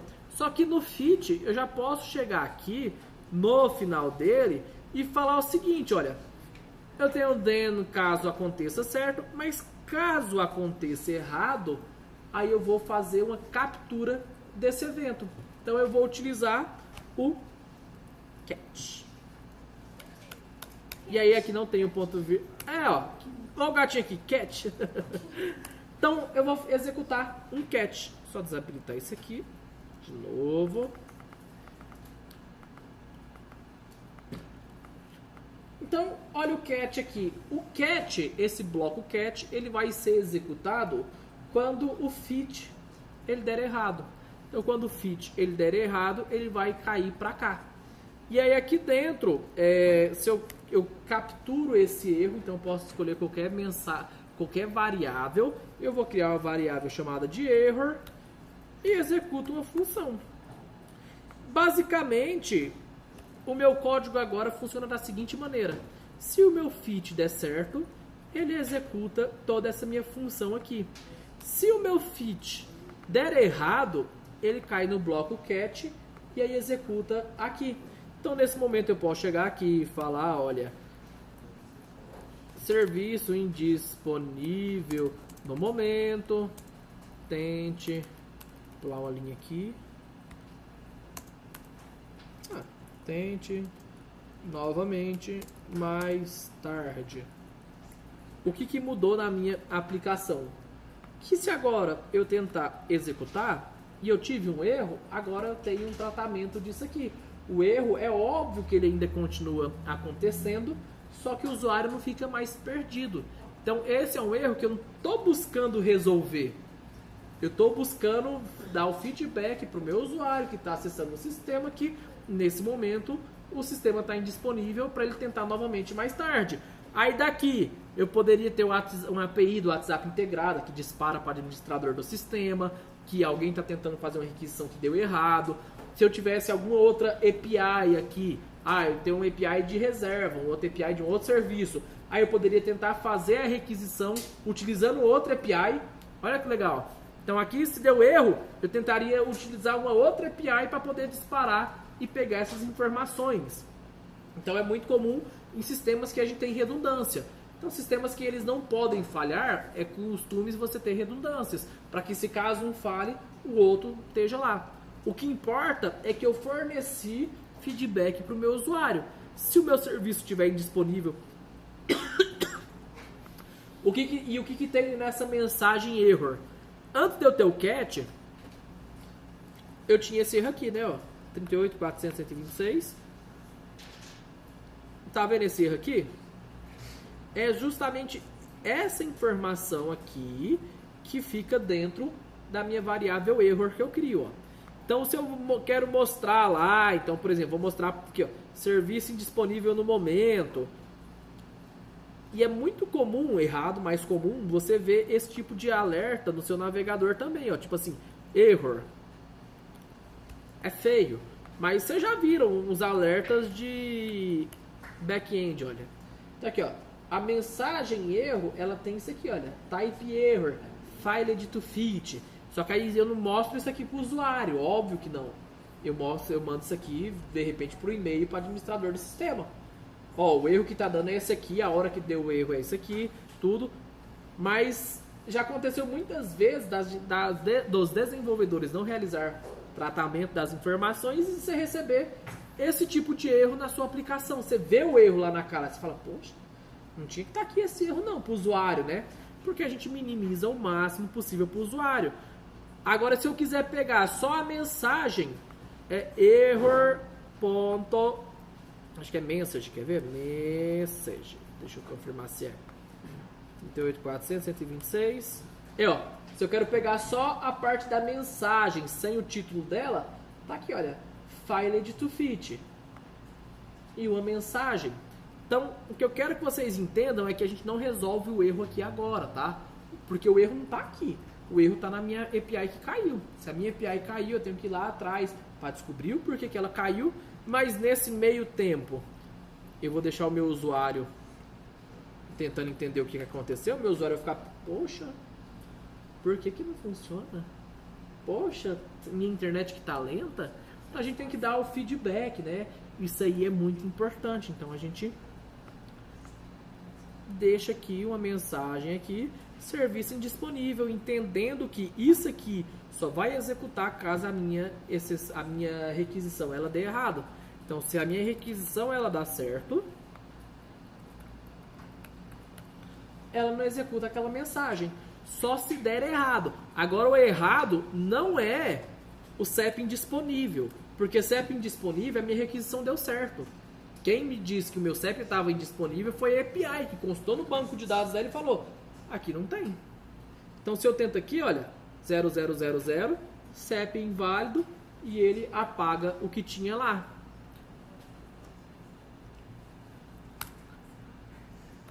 Aqui também tem um tratamento, né? Não sei se tem sentido. Por exemplo, eu tenho o CEP. Se eu tentar apagar o CEP, a gente apaga o que tinha lá dentro lá? Tipo assim, eu já tô com o meu CEP aqui, tá certo. Aí eu de repente apago um dígito daqui. Aí eu apago o que tinha lá?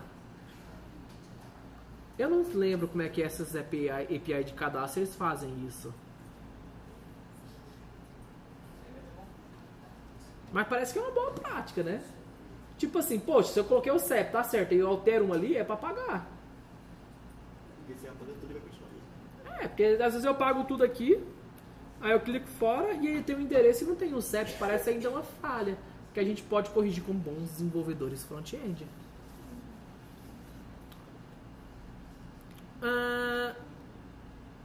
Olha que legal que a gente pode fazer. Porque se a pessoa apagar um dígito, ela pode tentar estar digitando outro. Eu sei que quando ele fizer 11 dígitos, ele vai alterar. Se ela apagar e sair do campo, aí a gente apaga. Porque às vezes às vezes eu tô com o meu CEP aqui, eu quero corrigir. Só o fato de eu apagar o campo todo, aí não, aí tipo assim, se a pessoa apagou, clicou fora, aí sim a gente apaga. Aí fica legal, né? Que aí a gente utiliza um outro Event Listener. Vamos criar um outro Event Listener para isso?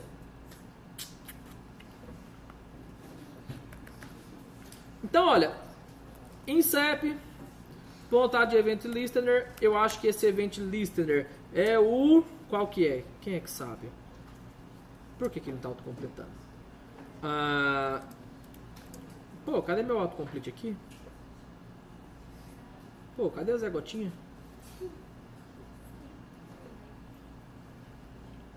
Se não tem, vamos pesquisar.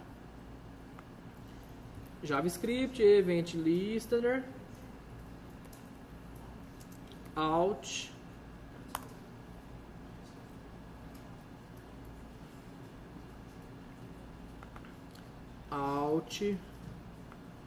Input, Focus Out,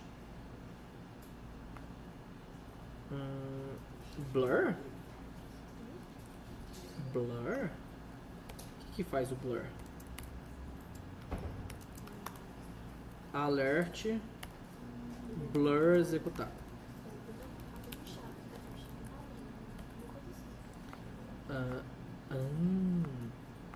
Então se eu digito aqui é só clicar fora.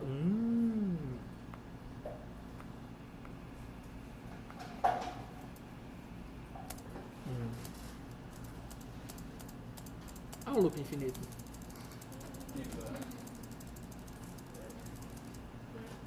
Não, mas beleza, blur. Então toda vez que eu clico fora, ele executa o blur. Então se meu incep ponto length. Então se eu cliquei fora e o meu CEP ele for diferente de 8, a gente apaga.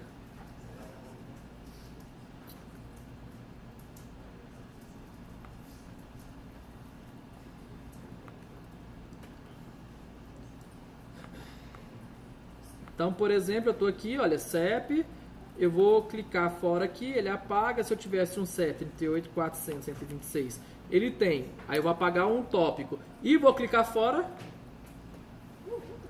E aí, se eu tenho o CEP e clico fora... Por que ele apagou agora, hein? O meu CEP é diferente de 8, mas aqui tem 8. 1, 2, 3, 4, 5, 6, 7, 8. Será que ele veio com alguma coisinha a mais? É porque eu tenho que capturar o CEP, né, gente? Fazer a minha funçãozinha aqui, pra pegar o CEP, aí eu olho o meu campo CEP. Óbvio, né? Eu tava pegando todo o campo do CEP. Agora, 38.414, 320. Cliquei fora, não apagou. Eu apaguei um e aí eu cliquei fora, ele apagou. Eu cliquei aqui, cliquei fora, ele não apagou. Apaguei tudo, ele clicou. Olha que lindo, que gatinho. E aí a gente começa a ter funções repetidas, né? Olha que interessante. Você concorda comigo que isso aqui é uma função igual a essa aqui? Aí eu tô copiando e colando, que feio. Quando eu duplico o código, o que a gente cria? Hã? Uma função. Uma função, o que é a função? É a gente juntar uma lógica aqui para a gente evitar repetições. Que é aquela função que a gente cria lá. Por exemplo, function, limpa, limpar, formulário. Que o que ela faz é isso aqui. Ó, eu tenho a função limpar formulário. Eu criei uma função, function, o nome da função, ela não recebe nada e ela executa isso aqui. Uma função só é executada quando é chamada. Aí eu chamo a minha função. Limpar formulário.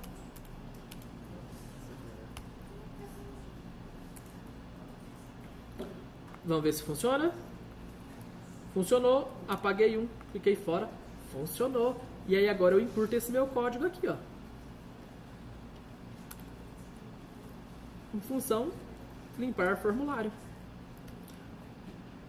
Olha que legal, a gente simplificando o nosso código. Porque agora funciona da mesma maneira.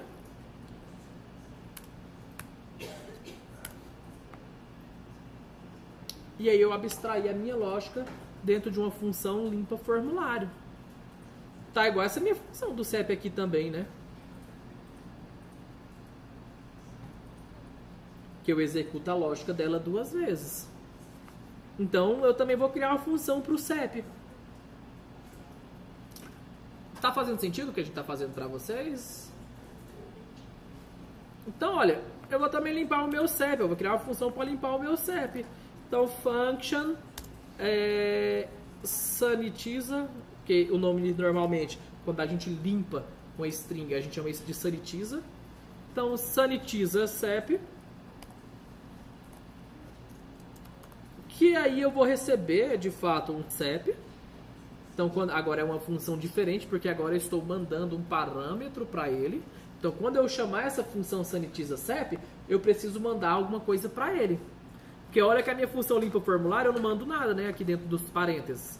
Só que no meu CEP, eu vou mandar isso e aí eu vou fazer o quê? Vou retornar para quem chamou. Olha o return aqui. Só que ao invés de retornar um vazio, eu retorno o meu CEP.replace.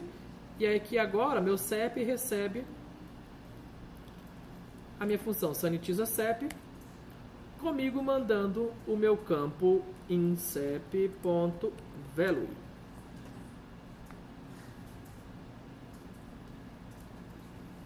Vocês já viram isso aqui alguma vez? De funções ou ainda não? O que ele é uma função? Função é algo que eu solicito e ele me devolve algo. Existem funções que ela me devolve informação e existem funções que eu executo e ela não me devolve informações. Por exemplo, quando eu falo, Joaquim, por favor, liga a lâmpada. O Joaquim não vai de lá e me traz alguma coisa. Eu solicitei uma função, o Joaquim foi lá, ele executou. Agora eu falo, Kim, me traga essa garrafa. Eu te passei uma função e o fim dessa função é você me retornar alguma coisa.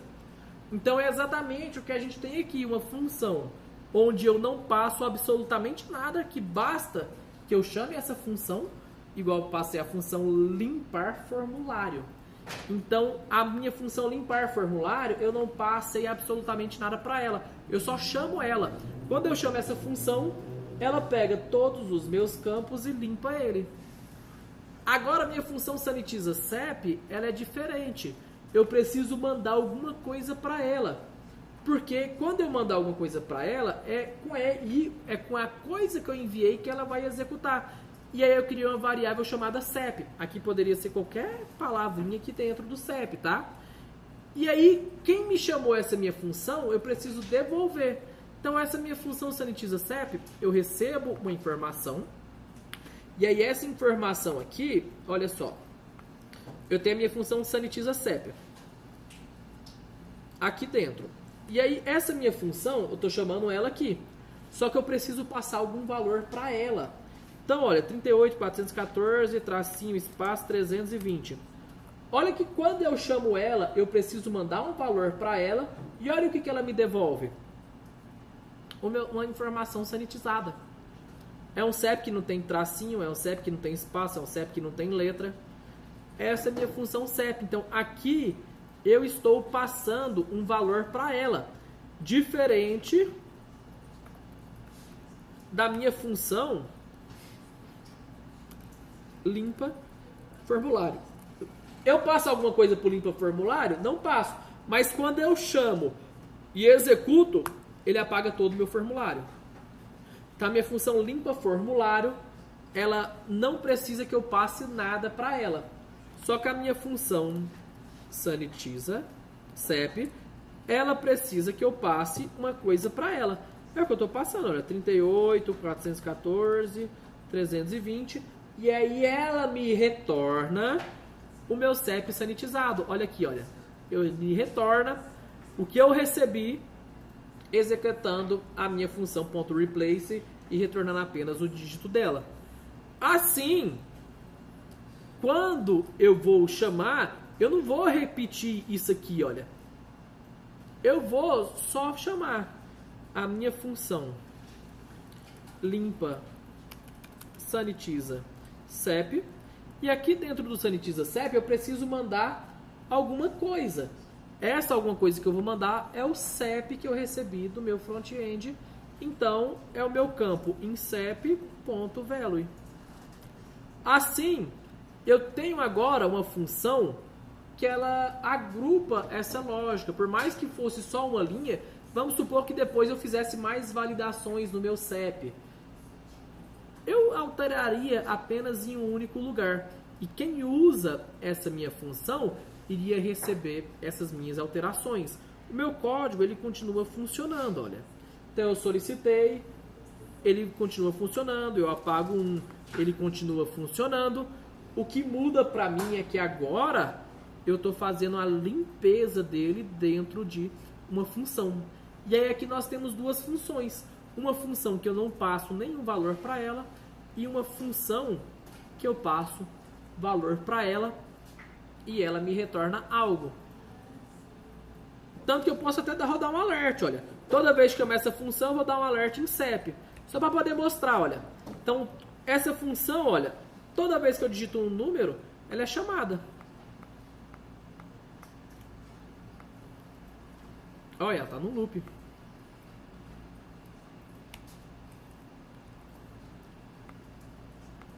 Deixa eu voltar para cá.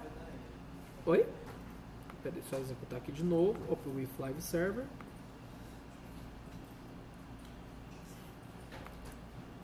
Então, toda vez que eu solicitar essa função, que eu chamar essa função, ela vai limpar e ela vai me retornar o meu CEP limpo e eu tenho uma função que faz tudo.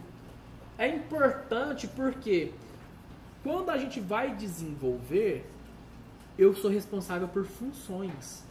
Então eu pedi, Maria Clara, você vai desenvolver uma função que vai receber esse arquivo aqui, você vai receber um relatório e seu objetivo é me retornar a média, o valor máximo e o valor mínimo dela.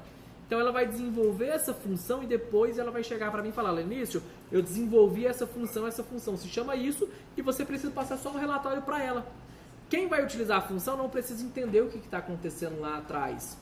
Simplesmente eu vou utilizar uma função que outra pessoa desenvolveu. E principalmente em lugares que a gente vai também ter o reuso. Eu tenho 2 lugares que faz isso aqui. Então por que eu vou escrever 2 vezes? Aí vamos supor que agora eu criei um novo campo no meu formulário. Agora a gente coloca também aqui a unidade federativa.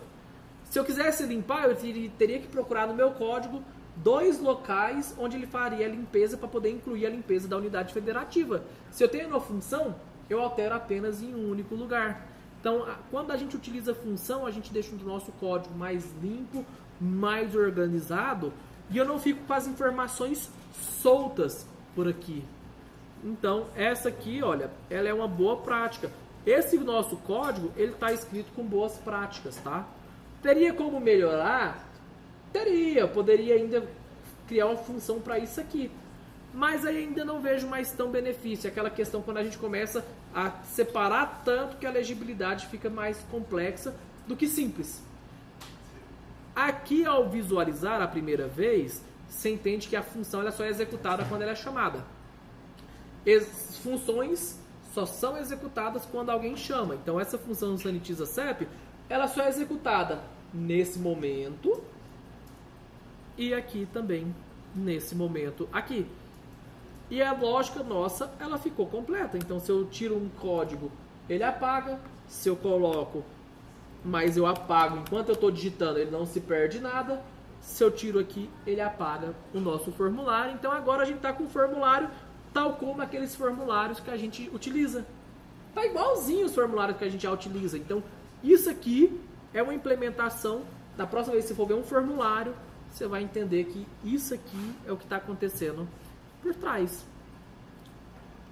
Me contem dúvidas, querem fazer qualquer tipo de pergunta agora sobre isso aqui, fez sentido?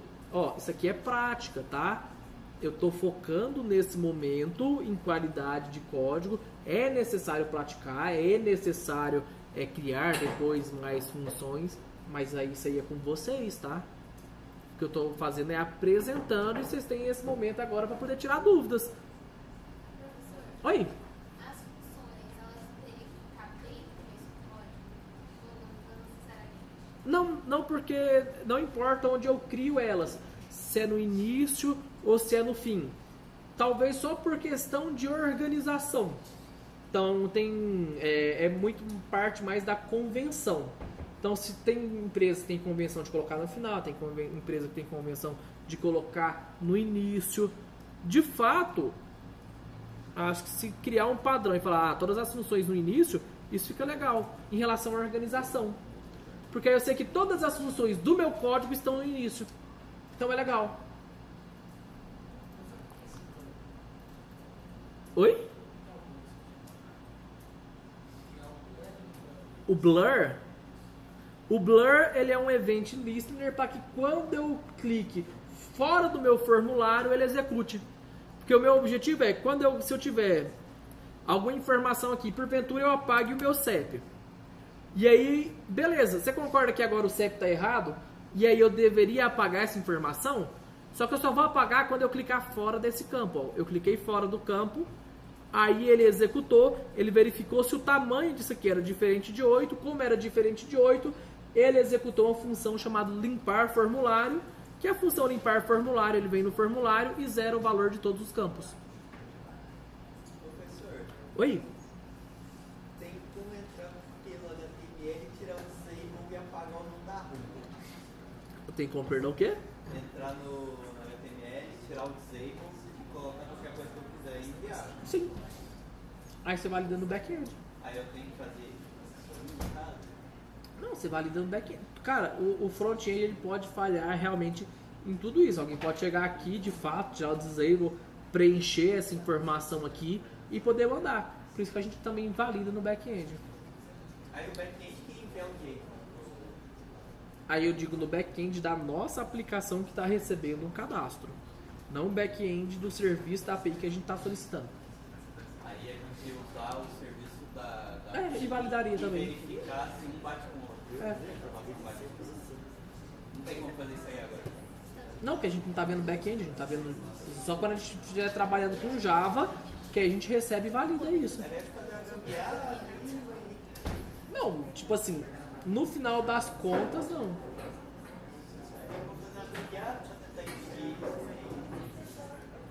cada um tem sua responsabilidade, front-end e back-end. A gente protege o máximo, mas se alguém quiser...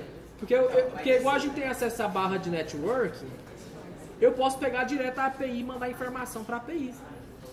E aí eu não preciso de nada do front-end, nem vai passar. Eu já tenho a rota, eu sei qual que é o payload, o que eu tenho que mandar para ela. Então, não adianta, o que eu fizer no front-end é para minimizar ao máximo, mas se alguém quiser, alguém pega a própria API. Então, no back-end eu tenho que ter 100% de garantia que a informação que eu recebo está validada. Mas se a pessoa tiver acesso à API, ela não vai fazer nada. Pode mandar um cadastro, por exemplo. É porque você tá falando de duas APIs. Uma API é a API que eu estou solicitando do via CEP, e a minha outra API é eu ter o meu back-end e esse ser o front-end do meu back-end. Então são situações bem distintas. Ah, você fala pegar a API e cadastrar. Isso. O nosso site. O nosso site é a nossa API. Aí poderia fazer um cadastro de um CEP que não é válido. É isso. Aí tem como impedir isso. Aí a gente impediria, com certeza a gente impede no back. Mas isso que eu falei não é algo que o front tem que se importar. Não, porque igual eu tô te falando, no final das contas, a sua API ela sempre vai estar exposta. Então se a sua API sempre está exposta, qualquer pessoa pode chegar lá na aba Network e pegar o momento que você está mandando o formulário do back-end, capturar aquilo ali e alterar. Porque a sua API ela sempre vai estar exposta. Então por isso que o back-end trabalha com essa validação, que a gente tenta o máximo possível no front-end. Mas se o back-end não valida as informações, tem uma falha de segurança gravíssima. Mais perguntas?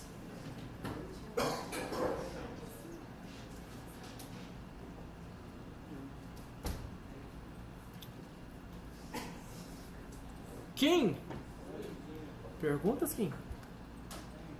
Luane? Não, não uma pergunta, é uma confirmação. Então toda vez que eu informar dentro dos parênteses da função, é obrigatório que ela receba uma informação. Exato. Então tudo que... não, mas é exatamente isso. Se eu passo dentro do parênteses alguma informação, eu preciso, quando chamar essa função, enviar. É. Quando eu não coloco, ela vai em função automática. Ela é uma função que não recebe parâmetro, igual essa aqui, ó. Então ela é uma função que ela só faz alguma coisa, mas não recebe nada. Tanto que quando eu chamo ela, eu também não mando nada. Agora essa função, ela recebe alguma coisa, então eu preciso mandar alguma coisa para ela.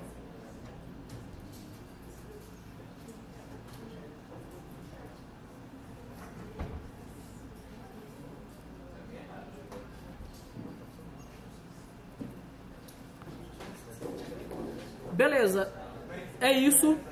Eu vou subir o código no GitHub, então no link do vídeo vai ter esse código aqui para vocês terem acesso, tá? Até a próxima, valeu!